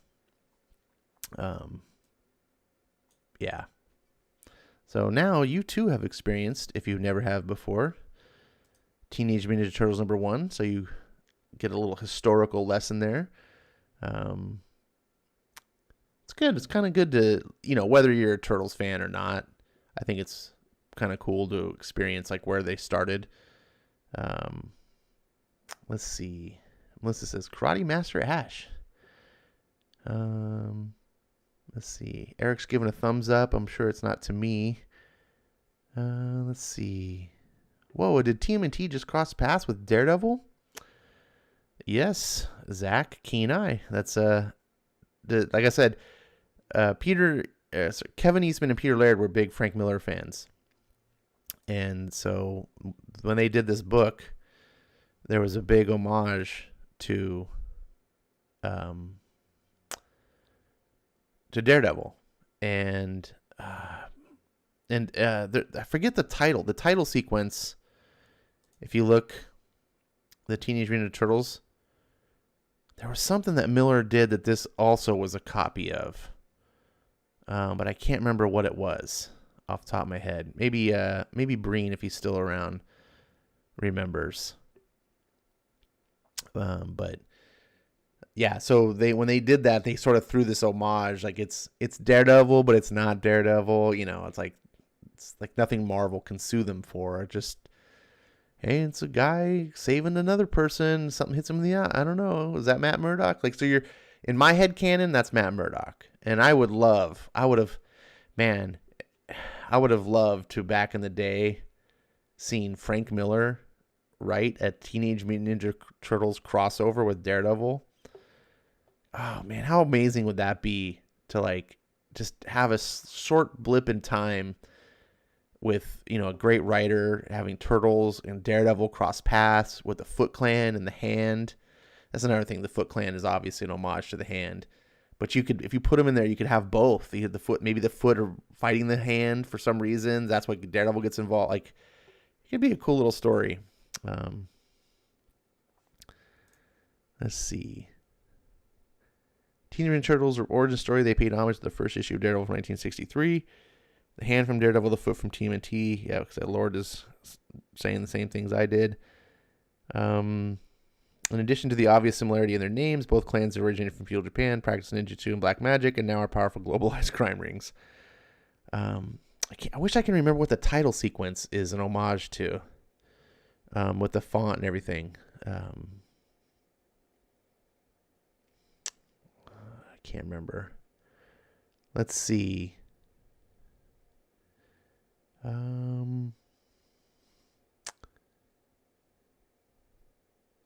Melissa says, damn, turtles are savage as hell. I know, right? That's kind of like why I like sharing this book with people, because most people remember the popular turtles, which comes from the cartoon and the movies, and it's like, oh, it's like they're like they Nickelodeon changed them. The whole like cowabunga dudes, like the original turtles were hardcore, like savage. Like it's the perfect way to put it. And I remember, because even me, I didn't read Teenage Mutant Ninja Turtle #1 for a long time, because there was no like digital comics. Like you couldn't just do this back in the day. So this comic you see on the screen here, #2, I actually had a copy of. I still do. I have a second print of this. It's one of my treasured comics, and I was able to get that book, and I was like, ooh, I thought, like, back then as a kid, I was like, I got this, piece of gold. But I couldn't get a #1. You couldn't get 5th prints of #1. Like, it was, that book is still impossible to find. When I actually started reading Teenage Mutant Ninja Turtles, the first book that I got off the shelf was #7, I think. So I was trying to go backwards to get the books, but they were impossible to find. And it wasn't until later that they were collected in a trade that I was able to read those original issues. And when I read that first issue, Kill the Shredder like that, because they had even changed after the first issue a little bit. Even with issue #2, they were a little bit less savage. This book here, they fight these robots, the Mousers, which I believe come from like alien technology and stuff. And you can start to see in this issue the beginnings of where the turtles would get a little bit kind of funny and weird. Not quite like the Nickelodeon, like just goofy, but like the less hard, serious overtones. But that first issue was definitely like them imagining themselves as Frank Miller and like telling Batman Year One type story with the turtles. And it was hardcore. Let's see. Dragon Ball says, this is hard to draw. Good art. Yeah, it's deceptively hard to draw. When I remember when this book came out, I was like, this is not the good, clean art that I'm used to, but no one really can draw like them. Ronnie says, damn, that art is raw, but I like it a lot more than some of the modern Marvel art. I think the rawness of the art kind of adds to its charm. I remember when I was buying, it wasn't just Turtles. There was a lot of books of this type that were trying to get your attention. But there was something appealing to it. I think I always compare it to like garage bands in music. When you buy an album from some garage band, you're not expecting it to be a highly polished recording and stuff. And I think that rawness is something that helps. I don't know if like lend legitimacy is the right thing, but it just feels right. Let's see. Computer Robots is in the house. What's up, buddy? RDV says 80s cartoon is better than this serious version, but this version was cool. Whatever, Vankman. You're a child of the 90s. Let's see. Computer Robots says, face it, everyone Ash loves everything original, well, most things that are original. I can't win for trying. People bitching at me because I'm hating on writers and I present something that I love, and then it's like, oh, grumble, you love something. It's just like, see, I talk about things that I do love. I just think if you love everything, then you really don't love anything. I guess I may be a snob, but probably it's more that I'm particular about things.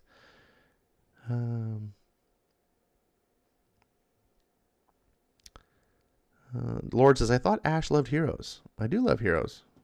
Doesn't mean I don't like other things. When I was growing up as a kid in the 80s, I'll tell you one thing that I loved was ninjas. Ninjas in the 80s was what it was all about. So, Ash, what do you think about vaccines, and do you think that they're mandatory? And are you guys going to get it? It looks like people who have severe history of allergies don't have to get it. What I think about vaccines are they're very good technology for diseases that need them, right? Like, I'm very much pro polio vaccine. I'm very glad that we don't have people suffering and dying from polio today, or smallpox. So some vaccines are really good. Vaccines for the flu, totally stupid. A vaccine that you're not going to die from something, like, I just don't get. When it comes to COVID-19, I got to be careful what I say here, because the YouTube gods might strike me down for daring to have an opinion that doesn't follow the established norms. But COVID-19 statistics from the CDC are 89% of all COVID deaths are from those who had already a do not resuscitate order on themselves. So yeah, a do not resuscitate basically tells doctors, like, don't go through any extra measures to keep myself alive. Most people, vast majority of people who have a do not resuscitate order are people who are already on death's doorknow.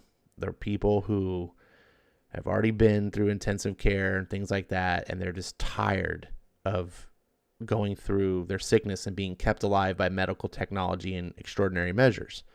They're suffering really bad. So they're like, dude, like, please don't keep me alive any longer. Like, if my body fails, just let me go. That's what a DNR. 89% of that number of COVID deaths that you see are those people. So that means 11% of that number, take that number you see and reduce it down to 11%, are people who aren't on death's door now, so to speak. 96% of the deaths from COVID, 96%, according to the CDC, 96% of the deaths are people who had two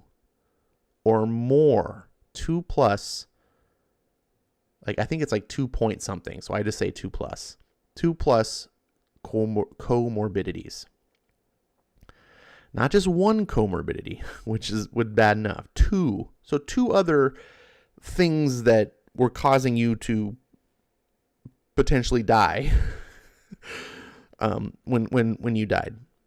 So 96%. So that means 4% of the number that you see of deaths are people who died who only had COVID and no other issue.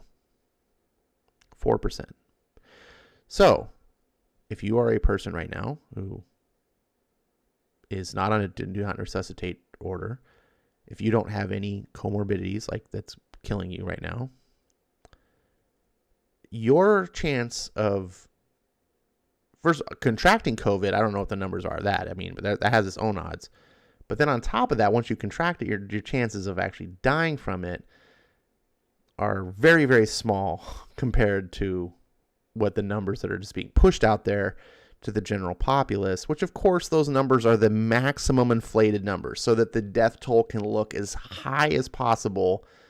The statistics are like so the number is insanely high so that you will fear it and go, oh my God. So if the survival rate in general, the average survival rate is 99.9, it's either 99.97 or 99.98%.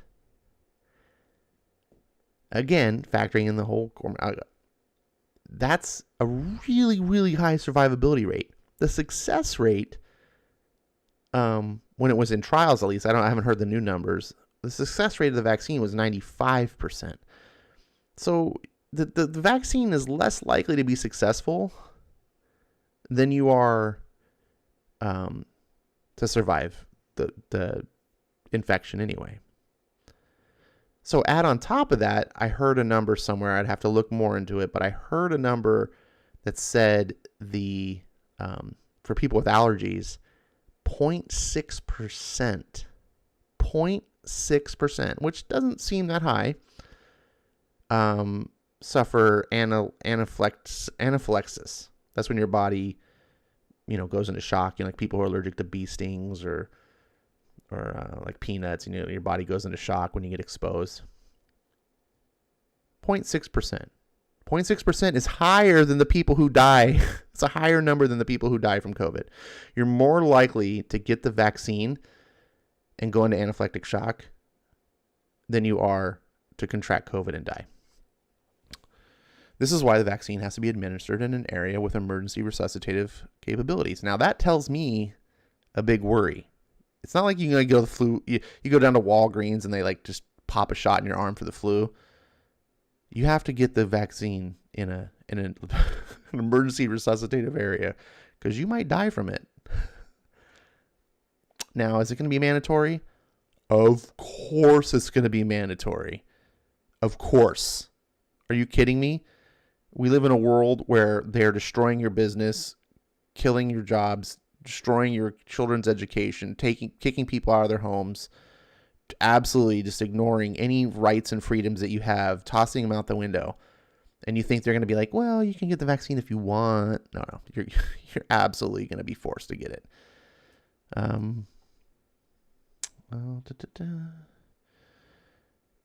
Let's see. Ronnie says, actually, some people that claim that this is from Daredevil #1 and the TMNT are from the Marvel Universe.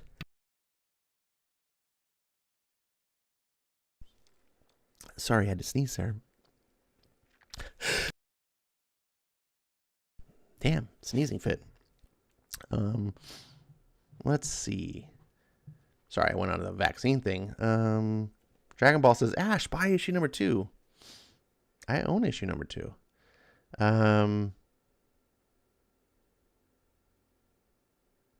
Computer says, that's okay, Ash. Ask me more in Discord about vaccines.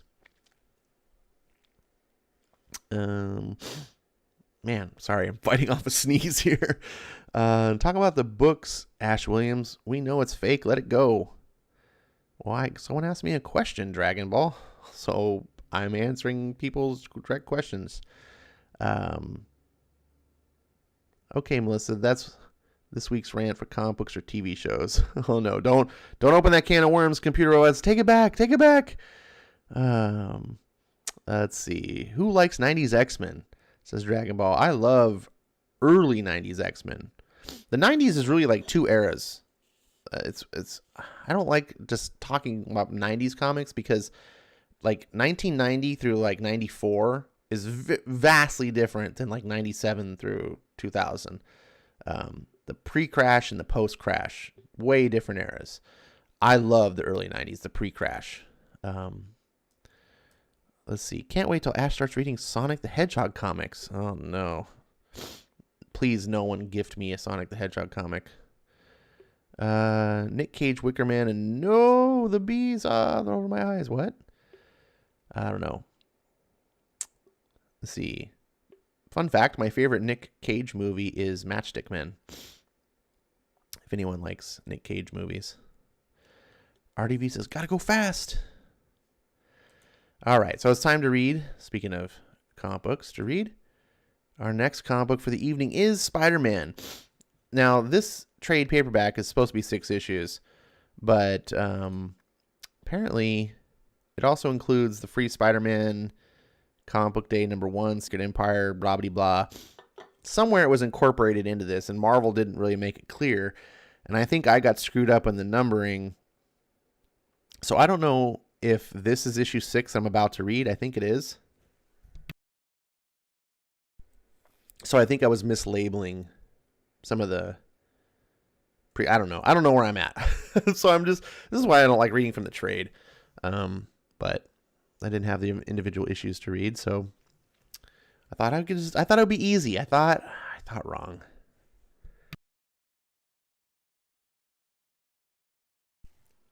Man. I got the sneezes. Maybe I got COVID.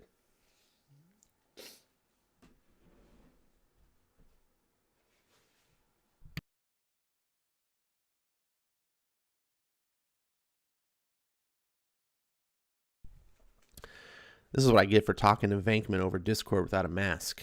Vankman gave me the COVIDs.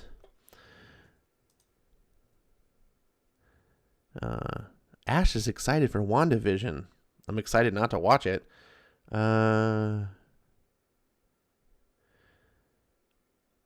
Spider-Man 1 and Daredevil PS4 game with case $40. Okay, whatever.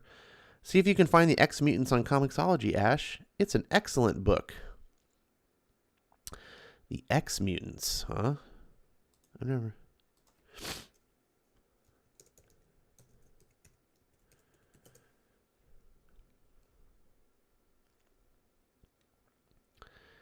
X-Mutants. Doesn't look like Comixology. Assuming I spelled it correctly. It's weird that I typed in X-Mutants and it pulls up Teenage Mutant Ninja Turtles stuff. That's weird.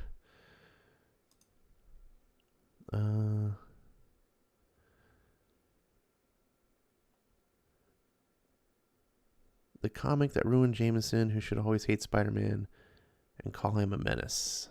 RDB says, I licked Ash. Oh, gross. Computer Robot says, like for the people who have severe allergies who can't use the vaccine, I think that they're going to be making alternative, but it might take a year or so, so no one is safe from the vaccines. Well, here's the thing that my whole philosophy of vaccines. It should be completely voluntary. Because if I choose not to vaccinate myself and you do vaccinate yourself, guess what? I can't give you COVID. And you're not going to give me COVID because you're vaccinated from it. See how that works? It's so beautiful. Like, I don't need to get a vaccine because you got a vaccine. The idea of forcing people to get vaccines is stupid to me. It means that you have an ulterior motive. You want to do something else. You want to deliver something into my system besides the vaccine. If I skip the vaccine, I won't get that delivery system. And that's why it's going to be mandatory.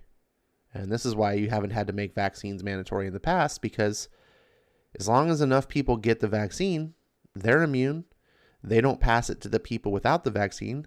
The people who don't have the vaccine, they may catch it and kill each other off, but hey, you know what? It's the Darwin effect, right?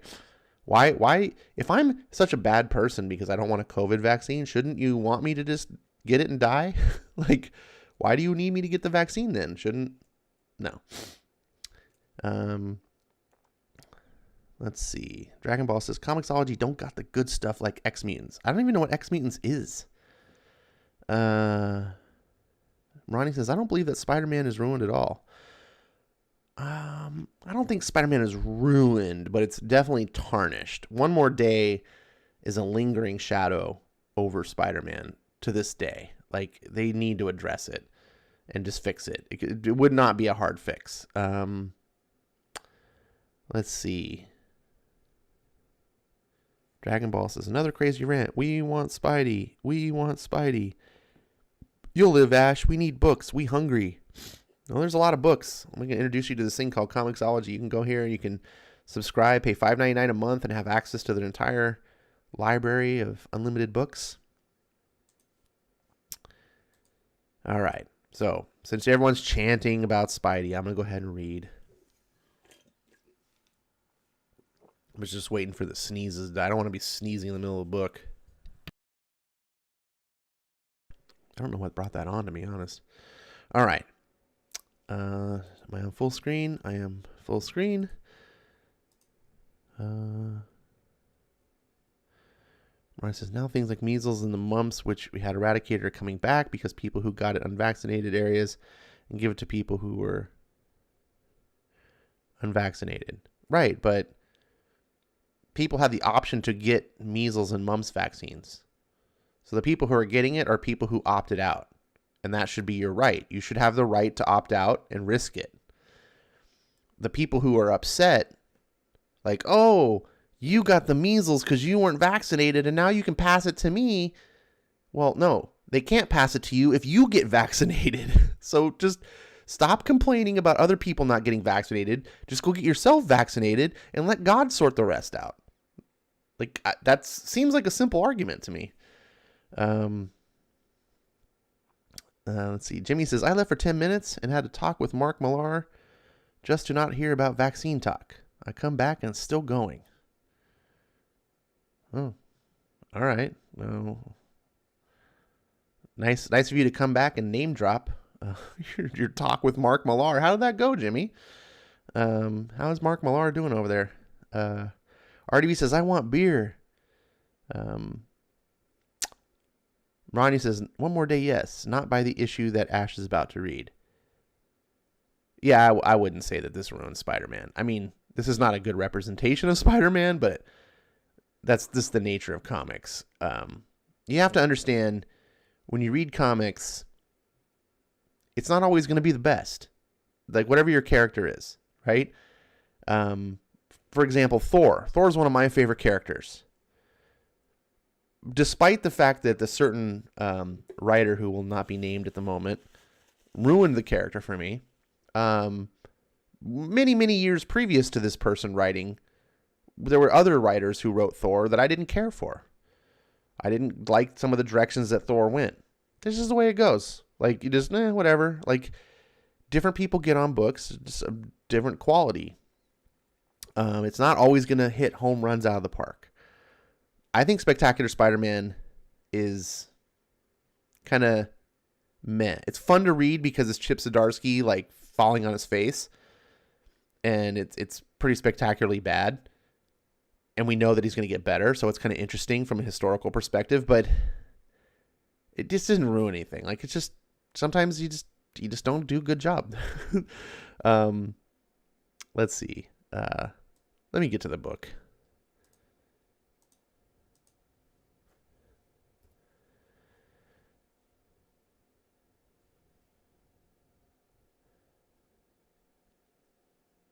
It's lasagna, by the way.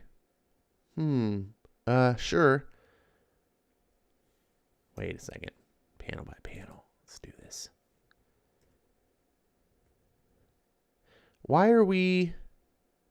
What's with the feeding me? My spider sense can detect poison, you know.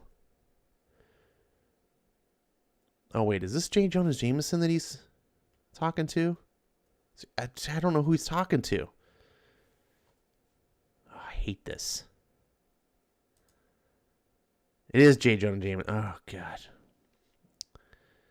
All right, sorry. Take 2.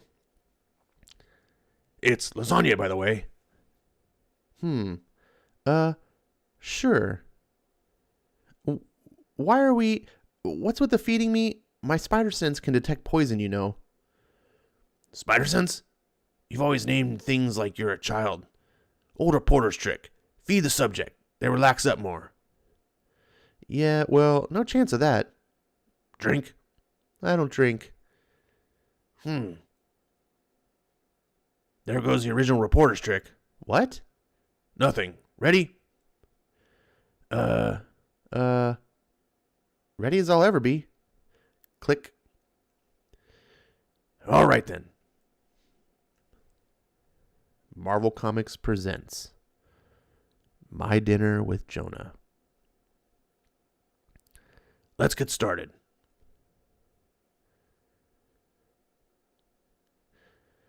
This is insane. All I want is information about Teresa Durand. Just give me what you know, Jonah, so I can go. Not a chance, you spandex freak. The deal is, you give me an hour of a no-holds-barred J. Jonah Jameson exclusive interview, and I'll tell you what I know. And I promise not to write about you for 1 year. On my highly successful blog that's shaking up the industry, threatsandmenaces.com. Oh, this is a waste of time. You don't know anything. I can't believe I even fell for this. Goodbye, you blogging moron. Calm down, you bug-brained freak. Forget it. I'll never calm down. I'll tell you what I know, but you have to honor our deal. Fine. Start talking. Look at that pouty. Look at that body language right there. Spider-Man pouting.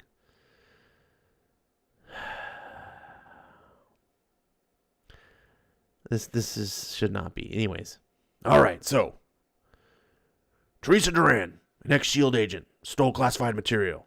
An associate and I received tips. What she stole was information on how to defeat a host of so-called superheroes and supervillains. Yeah, I already know this. Did you ever think that someone wanted to leak that so superpowered characters could catch her, or worse? Every source has their reasons. But my job is to verify that the info is real. So, we started working on how this could have happened in the first place. The source told us the majority of the information was on a technical nature. So where did SHIELD get that? What's the easiest, most logical place? I don't know. Some sort of official handbook? Unbelievable. Jokes. Even when you've asked me for help. We've discovered there's a man who supplies technologies to villains. Phineas Mason, the Tinkerer. Yeah, I know him. You know I know him. He's one of my bad guys, stupid. But he has a brother, Hophni Mason, a.k.a. the Mason. The so-called superheroes use his devices. Again, I know this. I'm a superhero, no matter what you seem to think of me. Also, this lasagna is really good. Would you know if anything happened to the Mason recently? His lab was just destroyed by his brother.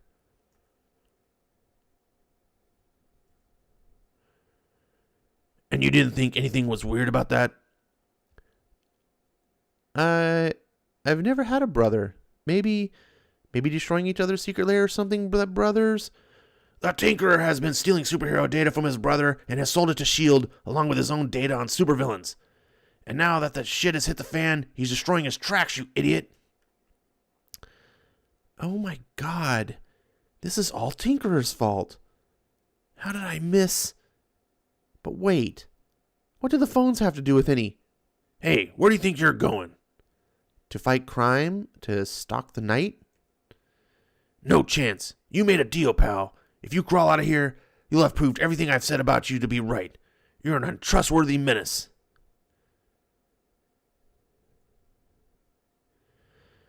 I can't believe I'm doing this. Fine. You have 1 hour, Jonah. A deal's a deal.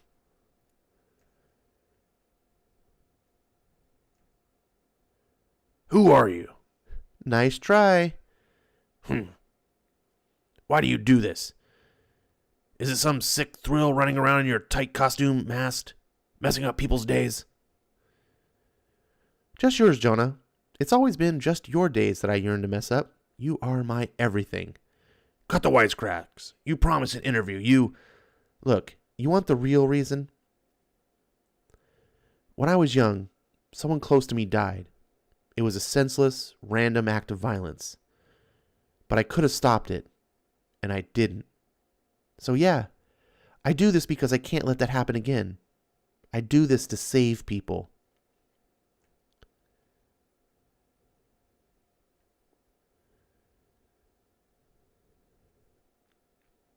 Bull, you're a clown. You endanger as many people as you save. I was there from the beginning. I know what you are, amazing Spider-Man. What are you? Do you even know how crazy you sound right now? I was there. In the audience, the first time you were on TV. I'd never seen anything like it, I'll admit it. The amazing Spider-Man was amazing. I'll never tell anyone else. There it is. You were a great performer. You're an entertainer, and you should have stayed that way.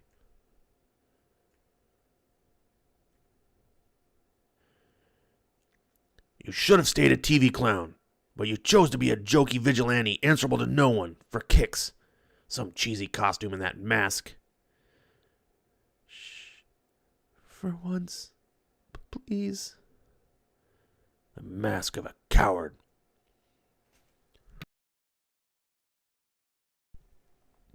That's not fair. I wear this mask to protect my loved ones. If my identity ever got out, they'd... Hogwash. Cops don't wear masks. They deal with their consequences of their actions like real heroes. You wear it so you don't have to answer to anyone. But you have to answer to me, to J. Jonah Jameson in the city I love. I keep you in line. My blog keeps you in line. You idiot. Keep me in line? You've tried to kill me multiple times. Your vendetta is sick. In trying to murder me, you created the Spider Slayer, the Scorpion. You think I've lived without consequences? Friends have died. My family have died. I've saved more people than I can count. And you? You're just a pathetic old man who's wasting his life trying to stop me from helping others. And now, instead of using a newspaper, you're holed up in your apartment on a blog. A blog with no comments and no readers. I'm helping the city. How?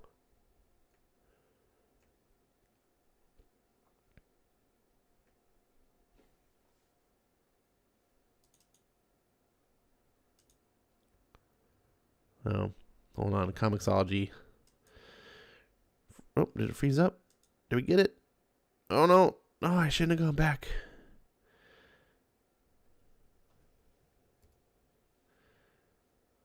Abort. Please stand by. We're having technical difficulties. Let's take a look at the chat. Let's see. Comics Explained, everyone gets Thor's hammer video. I don't know what that means. Jameson should always hate Spider-Man and rock a Hitler stash while doing it. Well, that's your opinion, Melissa. I don't know if I agree with. I mean, I don't think he should always have a Hitler stash. Personally, I don't think he should have a Hitler stash. I like the short mustache like he's got here. He shouldn't look like Hitler. And Jameson, what I actually like what's happening in this book so far, in this particular issue. I like, because Jameson's not a villain. He doesn't like Spider-Man, and he's definitely an imperfect individual. He's definitely no hero. But his motives are, he really believes his position.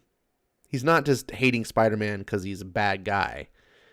He's an idealist. Like, he comes from his own ideal. And this Jameson is very much reflective of real world people. We all know people that really believe their position. I mean, we see it in comics all the time. So J. Jonah Jameson, I don't know. I like where this particular issue is going. Let's see. Melissa says, no fighting in this book, like all modern SJW comics. I think this might be the free Spider-Man, like the free comic book day book. And yes, I mean, it's a dinner, but honestly, the writing of this issue is the best. I was going to make a comment. This is better than all 6 issues of the main book. It's really weird that the free comic book day issue is the best of the issues. So far, I haven't finished the whole thing. Let's see.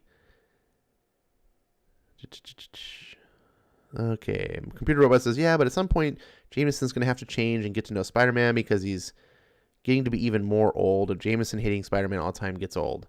And plus, it creates character development, Melissa, for both characters because it shows the side of the side of both Spider-Man and Jameson that we never knew.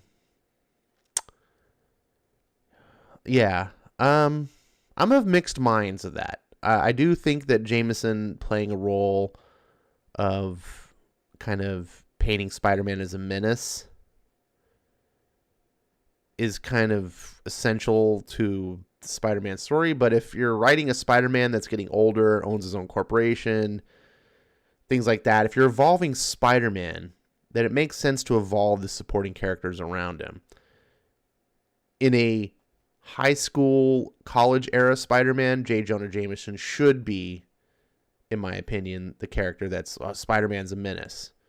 But should J. Jonah Jameson continue to be that way even when Spider-Man's in his 30s? Like, how many times does Spider-Man have to save the world before even J. Jonah Jameson's like, all right, to give the dude a pass. Like, so yeah. Hi,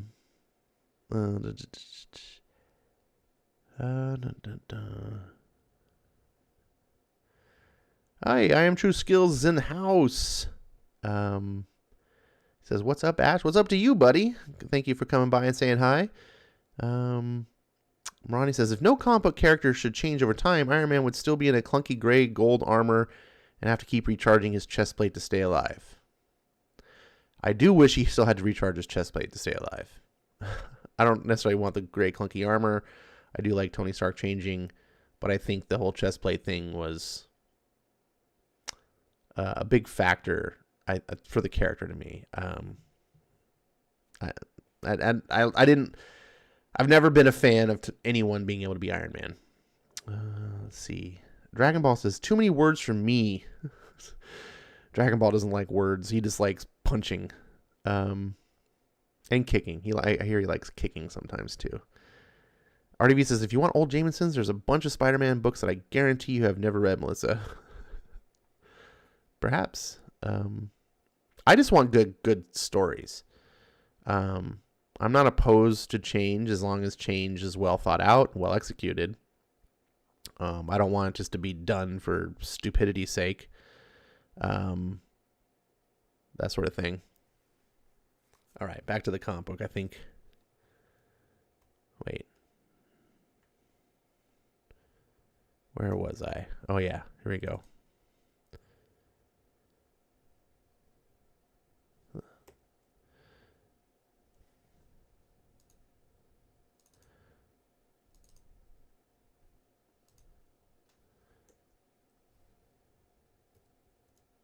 All right, so rewind a little bit.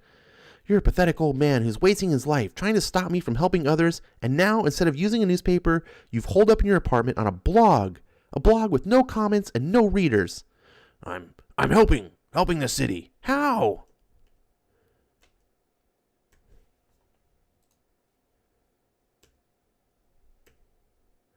By holding you accountable, by taking off that fucking mask.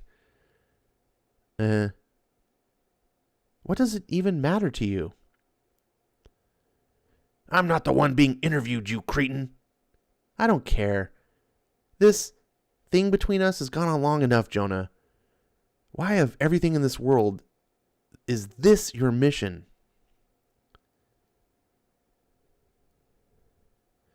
You know, years ago, decades really, I was mugged. I was gonna fight back, but the girl I was dating at the time said not to. She was right, but still, I sure would have liked to. For once, please, listen to me. He wore a mask. I always remembered that was going through my head seeing that. You coward. You damn coward. I used to think maybe I was jealous of you deep down. I sometimes thought about how you'd inspire kids to do what you do, leading them to their deaths. There's your wanton destruction of property, all while you crack wise. So many decisions to hate you, but really, it's this. That mask. That cowardly mask. You could have joined the police, the army, help people, show true courage and selflessness as part of an institution. Ha!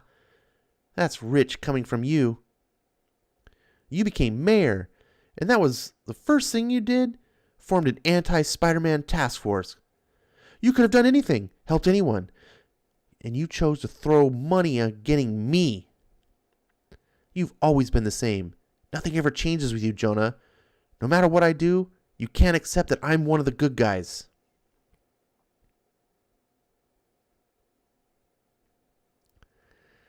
Talking to you is like talking to a brick wall with a bad mustache. This is done. I did accept that you were a hero. And then what did you do? You blackmailed me into giving you city property. Oh, I told you that was Dr. Octopus taking control of my beautiful body. See? Even with your mask, you can't take responsibility for your actions. You don't know the first thing about responsibility.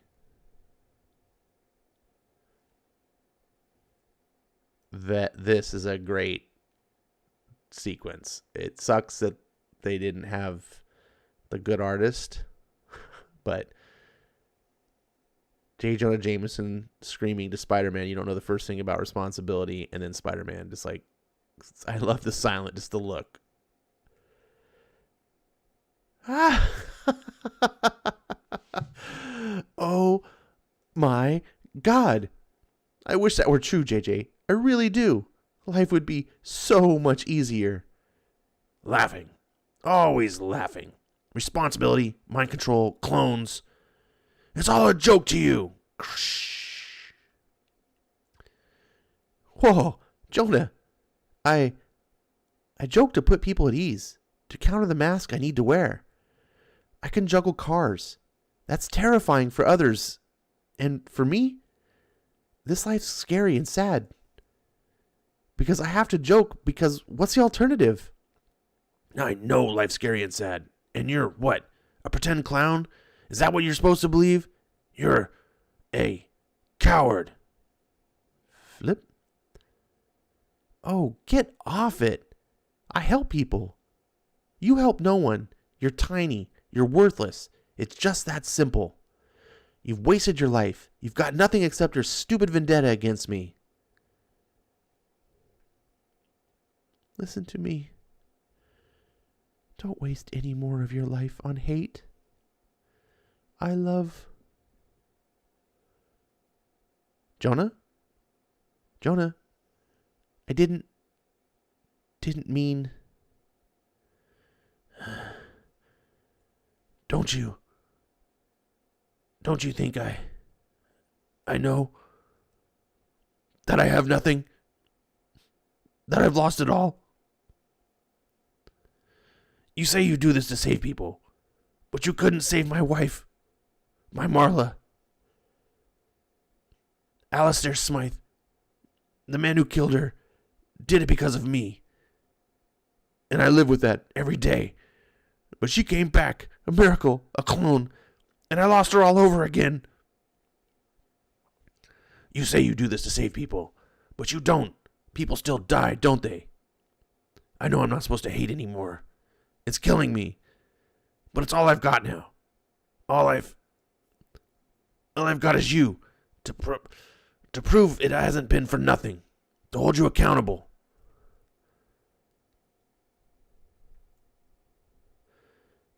My father is dead.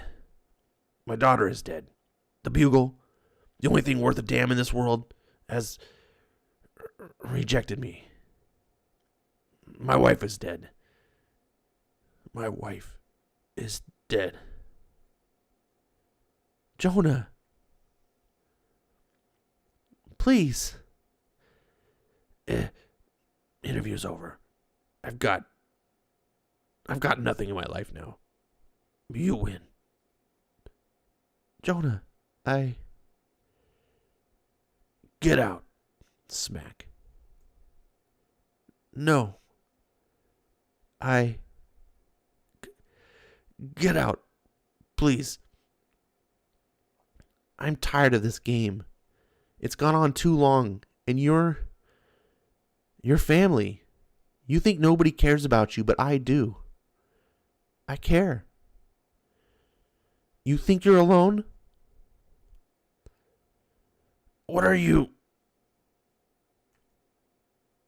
You're not.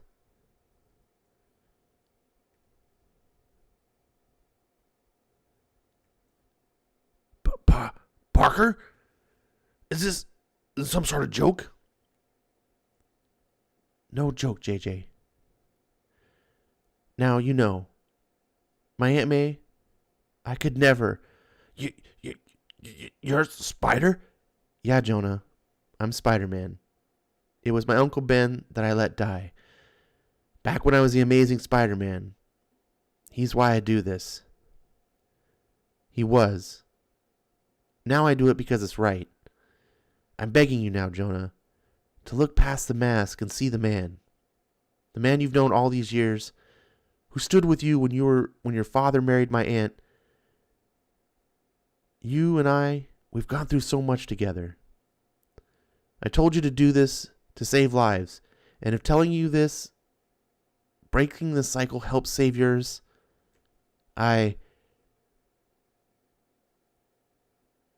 Did you tell the world that I'd be here tonight? Knock, knock, knock, knock, knock, knock. I was promoting the interview. Unbelievable. Mr. Jameson, it's the FBI. We just want to talk. Jonah, snap out of it. I know this is a lot to dump on you and then to leave, but I have to go. Someone may be in danger. Remember, I'm trusting you with this. Trusting? Crunch. Mr. Jameson, back away from the door. Trusting. He's gone, sir. But if he's on his own, that means you'll have no resistance advancing on target 2. Man, I don't know what came over me. I've never seen JJ like that before. He just seems so broken. I just want him to feel like he didn't have to hate anymore. I have to deal with him later. For now, I better check on Teresa. If agents are coming to Jameson's place, they're surely coming to Peter Parker since he employed Spider-Man. And if they bust in like that they did at Jonah's, I better not have my spider stuff in there at the time. I've got to convince Teresa to leave the city before anything terrible happens. Click. Just arrived, sir.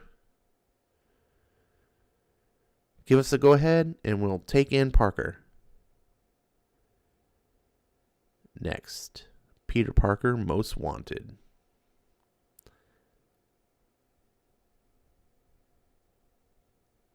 Remember these hip-hop variants? Marvel's trying to be cool and hip with the kiddies.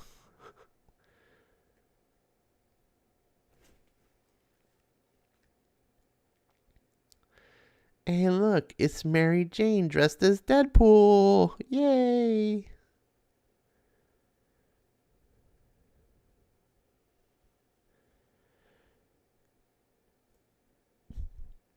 Well, overall, that was pretty terrible. But I gotta say, I really like that last issue. That was what Zdarsky does best. He really gets into the emotional human drama. Whether you like Jonah Jameson changing to not be, Spider-Man's big enemy, whatever you want to call it. Whether that you like that or not, that was good writing. Like that was a good. I like it when you can have two characters argue different points of view, but you never have the writer interjecting themselves to tell you, like a bad writer would go in and pick one of the sides and basically write it so you knew like this was the side you're supposed to believe, the other person's wrong. But in a good writing, both sides have strong arguments. Both sides have a point, and the writer doesn't ever instruct you to believe one over the other. You can walk away with your own feelings, and you probably are gonna based on your own life experiences, right? Now, I'm an older guy. I'm closer to J. Jonah Jameson's age.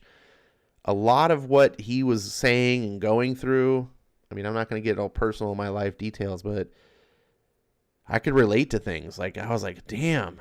I could also relate to Parker. It very much came across like an argument between a father and a son, right? The older father, the wiser figure, seeing their delinquent teenage son just throwing their life away and making stupid decisions. The teenager realizing their father's a hypocrite and has no place on telling him these things, and reason why he's making the mistakes he's doing is because his father's not exactly a perfect person himself. And, like there was a lot of metaphorical things going on there that I saw. You may have seen or not seen, depending on your own viewpoints, but I really liked it. I do not want every comic to be that way, sitting around dinner and having a talk. Absolutely not. But once in a while, if you've got a story to tell that's that good, by all means. I don't know. My thing is this. You make an argument that J. Jonah Jameson should always be in this position and should, it's a solid argument.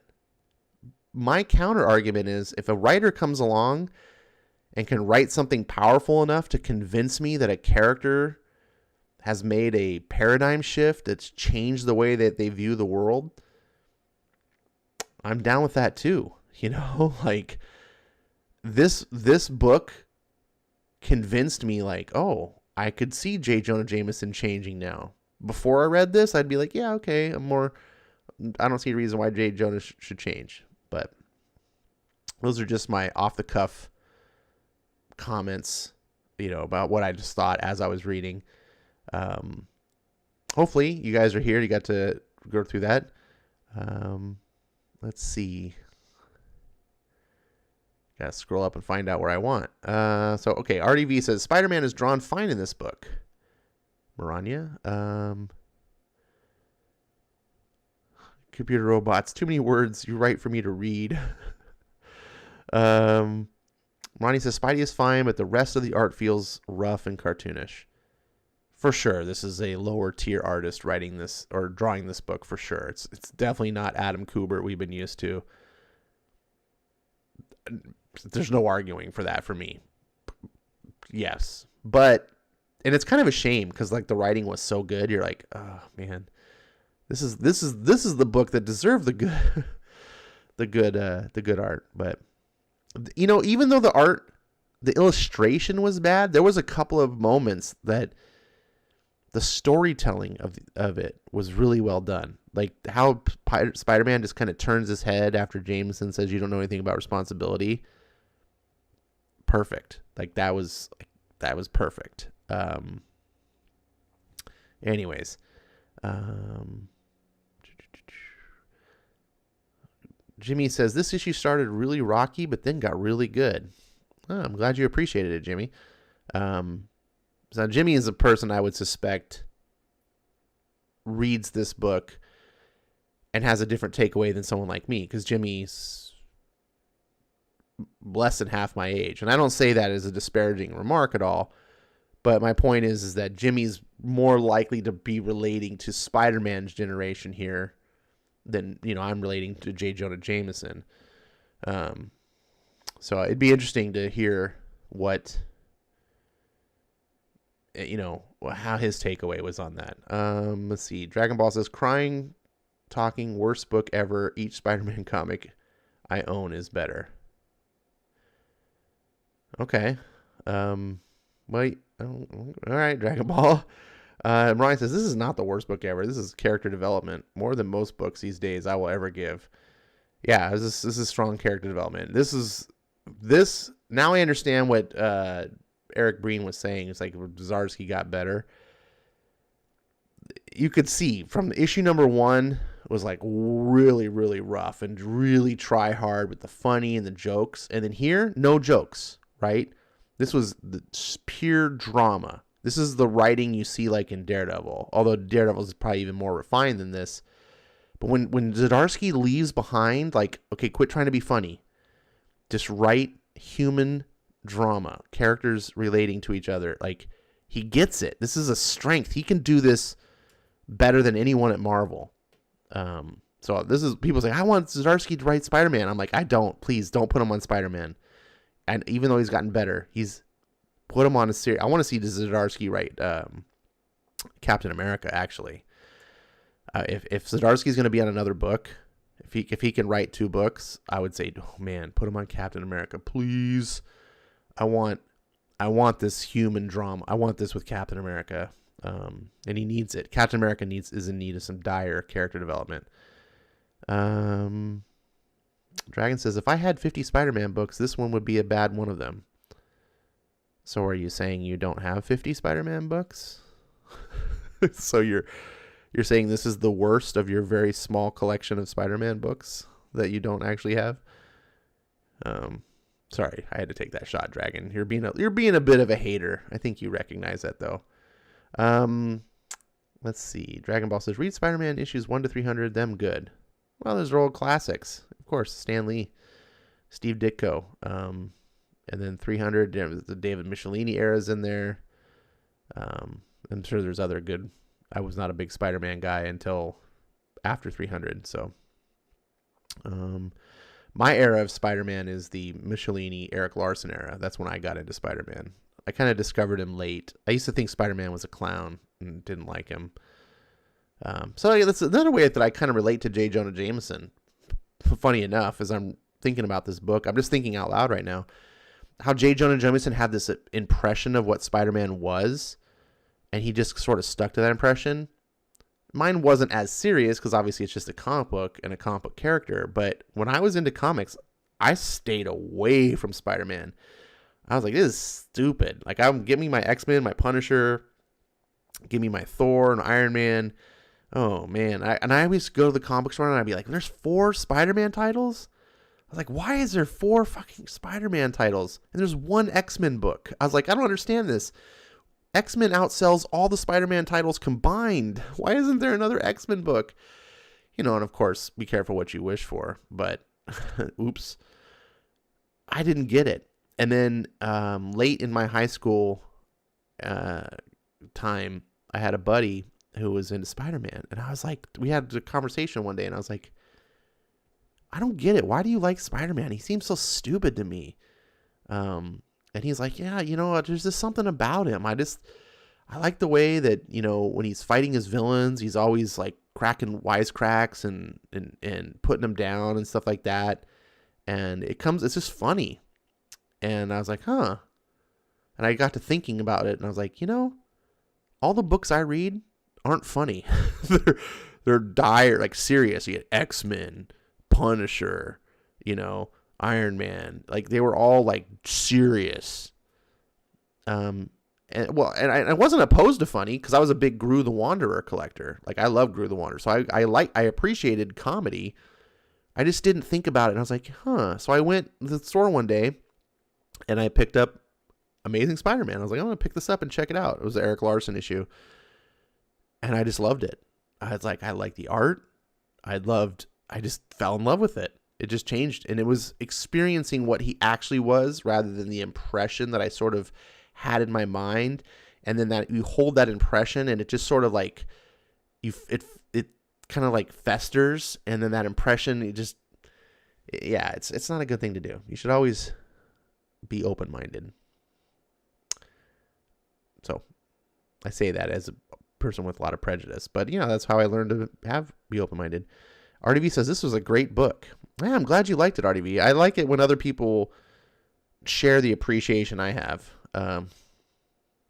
Dragon says, yeah, I like that last issue too. Good. It's not just me. I'm not crazy. Woohoo. Mariah says art D+, story A. I think the art's better than D+. But that's C- maybe. Hickman's run turned X-Men into BLM. No, Hickman's run turned X-Men into the National German Workers' Party. Mark Miller just told me to call Netflix LA Marketing to try to set up an interview. All right, Jimmy name dropping in my channel again. Let's see.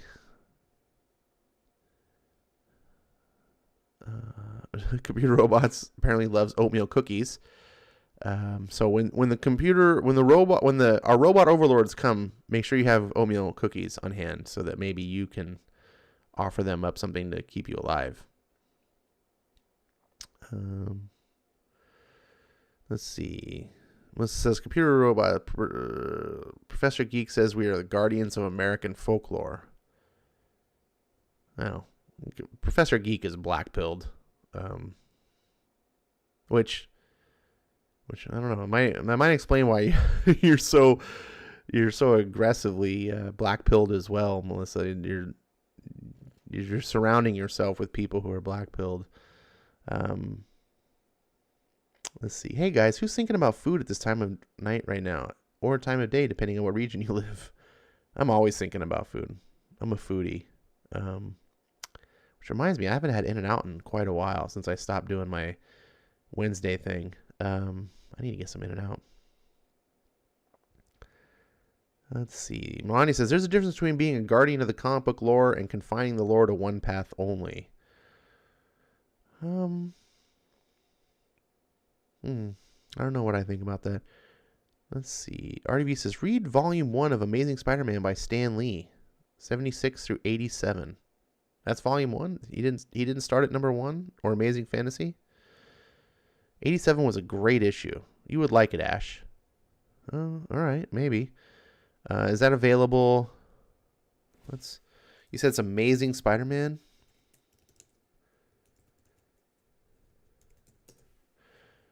Let's see. Spider-Man does whatever a spider can. Spins a web any size, catches thieves just like flies. Hey man, here comes the Spider-Man. That's right. Who else is going to sing Spider-Man songs to you live on air? I don't even get super chats. Not that I would get any.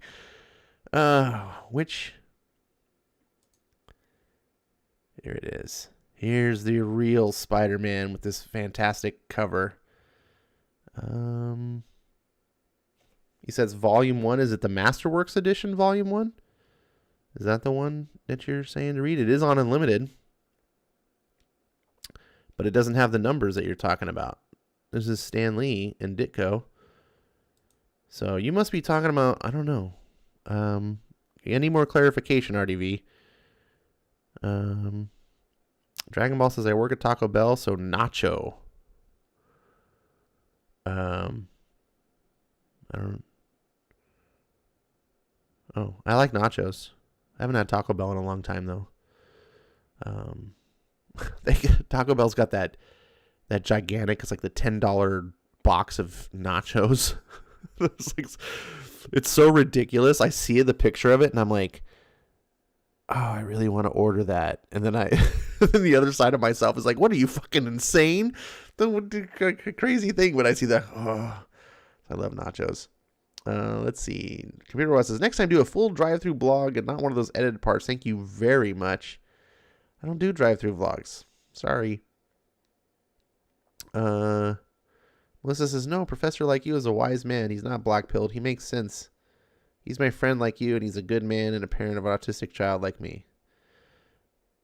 I'm not going to judge him as a person. I mean, I'm the last person that should be judging anybody, but he is black-pilled, Melissa. And I stopped listening to Professor Geek when he made a video that basically said anyone who liked the new Star Wars is a dumbass. And he made this like 20-minute video just ranting and basically calling people like me a dumbass because I happen to like The Last Jedi. And yeah, it just listening to him go off, and I've watched him before he was at that state when he was just a channel about literature and like writing and things like that. And then the whole comics, once he joined Comicsgate, he just went off a cliff. And now he just follows that same mantra where I hear all of them just parroting the same things over and over and over. And it's just groupthink. And he may be a nice guy. And, he's raising an autistic child. And I know that's probably super tough. And it's great that that child has a loving father. And, I'm sure you as a parent of an autistic child, you can relate to that very much. So you identify. And that's great that you have those connections. Like I said, I'm not trying to disparage anyone, but sometimes you just have to call things as they are. And I wish I didn't see Professor Geek as black-pilled, because I don't think that's good for him. Just like I don't think it's good for you. So those are my opinions. In the end of the day, I wish everyone well. So hopefully we can all get along still, even when we have opinions. RDV says, 10 cents super chat. Ash is great. Woo, 10 cents. Let's see. Computer Robot says, so we have the blue pill, the red pill, the black pill, purple pill. What other pills do we have? The green pill, yellow. There's 4 pills. There's a red pill, blue pill, black pill, and a white pill. So the red and the blue pill, obviously that comes from the Matrix. So the red pill is you're waking up to, like, the Matrix represents deception, right? That you're living in a world of deception. And you've been convinced of that your reality is different than it is. The Matrix is very much a metaphor for life that we live in. Obviously, it uses an actual virtual reality, but as a metaphor, it's speaking to just the mass deception we live in. It's never been more relevant than today, where like the news media just keeps us living under a cloud of massive disinformation. So the red pill, just like in the movie, Neo takes the red pill, he wakes up from that Matrix, and he gets to see the world for what it really is. So that's where that comes from. The blue pill is the opposite. The blue pill is take this, continue to go on, and just believe that CNN is real news. Just go on and woohoo, yep, CNN's real news. Trump is a Russian agent. Biden is the best president that's ever been elected ever. He's beloved by millions. That's the blue pill. Now the black pill is more of the idea that comes from that, but it's more about it's dead, it's ruined, there's no coming back, it's like hopelessness. Black pill might be something that you might apply to, say, the fandom menace with Star Wars. Like, people who just, no matter what it is, it's just dead. It's the worst. It's trash. It's unsalvageable. It's just utter shit. There's no value to be had from it. And like, well, what about these new books that are coming out? Oh, those are going to be shit too. This idea that it's absolute cynicism, right? That's what a black pill. Then white pill is the opposite. White pill represents like the optimism and the hope. Like, oh, things are going to get better. It's going to turn around. Come on. This is not going to last that long. Yeah, sure, we've had some downs, but man, things are going to get better. I just know it. You just wait. You're going to see, look at Marvel's changing their ways. Like all the people that started to defend Marvel once they went past Legacy and they started, bringing back the main characters, like, oh, see, look, it's getting better. It's like, that's the white pill. And yeah, hopefully that explains things a little bit. Mariah says, the original Comicsgate wanted to preserve the mythos for future generations. Current just wants to see mainstream burn and sell their crowdfunding books. Yeah, the current Comicsgate is just hijacked. They're like the Tea Party, right? The Tea Party used to be a grassroots movement that was rebelling against the Republican Party, and the Republican Party did the smartest thing that they could do and stepped in and said, hey, we're with you guys. Yeah, you Tea Partiers. Yeah, come on, we're going to fold you into us. You're really good. And let's put our top guys to help run that Tea Party for you. And the next thing you know, it went all mainstream and Tea Party was dead. Because it co-opted it. As soon as Comicsgate was a consumer movement to react against bad behavior and practices by comic pros. And as soon as comic pros came in, we're with you guys. Those comic pros are bad. They're doing some bad things. Let us help you run this movement. Oh yeah, all of a sudden, Comicsgate was dead because you can't have a consumer movement against comic pros being run by comics pros. It's a fantastic conflict of interest. Anyways, RDV says, it's Masterworks Volume 9. You said it was Volume 1.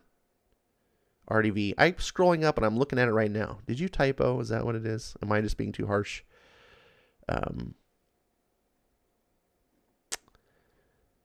Let's see. I'm scrolling down. So this is the one. Jesus, $15. This is the one that you want me to read? The Night of the Prowler. Spider-Man. Look at that. Who did the art on this one? John Romita. Oh, yeah. One of the classic Spider-Man artists of all time. Very nice.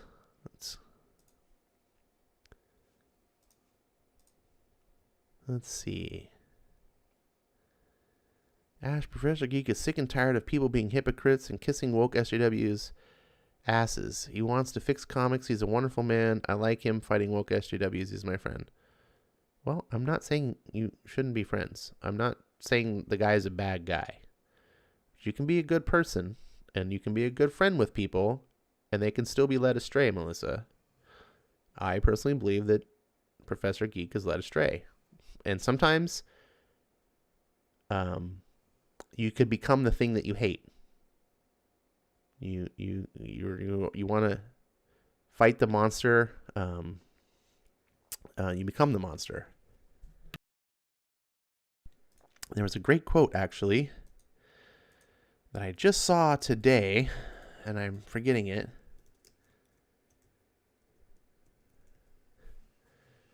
Let's see if I can put that up here. There's a really good quote that I love. Here it is. Whoops.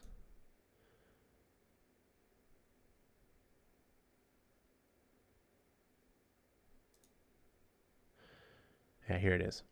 Whoever fights monsters should see to it that in the process, he does not become a monster.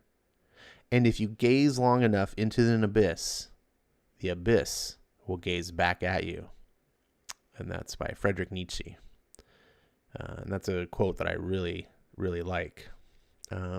It goes really well with I have a very strong belief in the philosophy of live by the sword, die by the sword type of thing. I'm not going to go into it here, but I think a lot of these people, the comic skaters, I think their heart originally was in the right place, but they kind of became very much what they were against.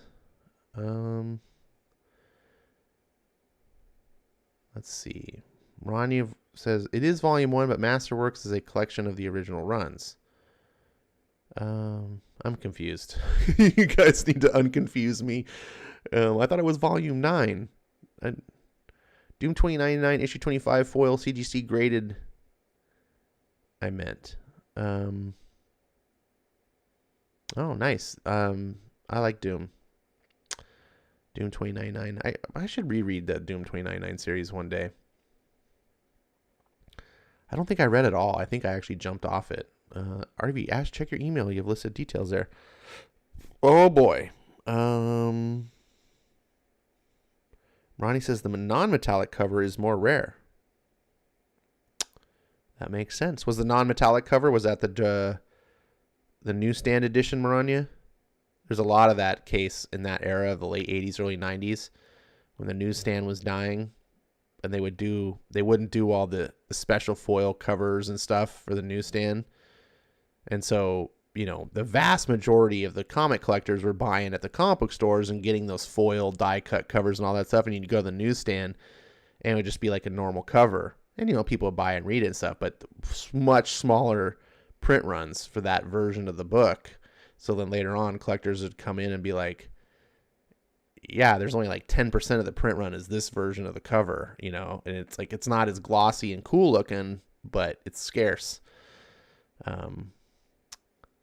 Computer Robot says, I don't think Professor Geek is part of Comicsgate anymore because I don't hear any projects that he has in the works, and right now he's focusing on schoolwork.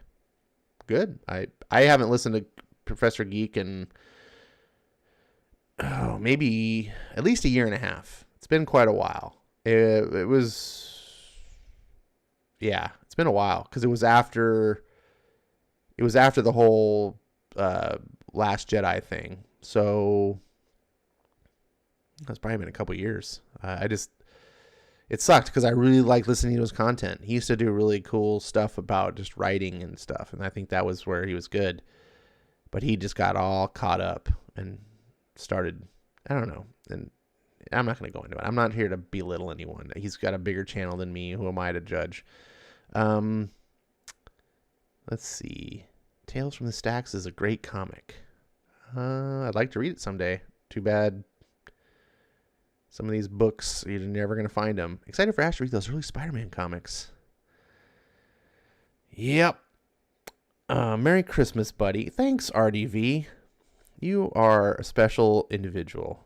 And I don't mean that in the bad way it just sounded. Sorry. You are a good person. Thanks, RDV. And I am going to share that with the rest of you guys. So you guys can all thank RDV too. Melissa says he's got a Catholic Bible geek channel I recommend to you, Ash.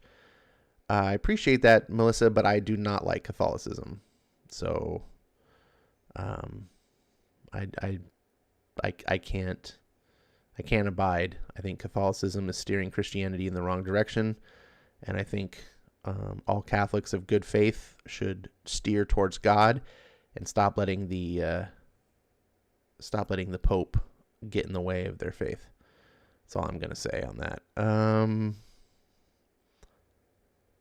RDV says, I wish I was special. So very special. Did I get that right? Ash, Fanman, Bianca Fights, as zombies both want to fix comics. I get it, Melissa. I was there too. I was Comicsgate before those guys. Like, I'm in the same mentality, but you can't fix what doesn't want to be fixed, and screaming and ranting only does so much. I'm all about giving your opinions, and I'm going to keep giving my opinion. You guys know I'm salty all the time. But Professor Geek took it too far. He started taking it out on the fan. Like, he started attacking the very fan base he was professing to stand for. And then he started selling his own comic, and it was like, you're just becoming the thing that you're against. And look, he told me I'm a dumbass. That's not what good people do. Ash, on the other hand, gets homemade brownies. I want homemade brownies. Oh, I would take homemade chicken noodle soup too. That sounds really good. Professor Geek is a passionate person. I don't doubt it. Well, folks, I don't want to end on a dour note, and I don't want to keep getting dragged into the Professor Geek thing. Like I said, that guy's got a bigger channel than me.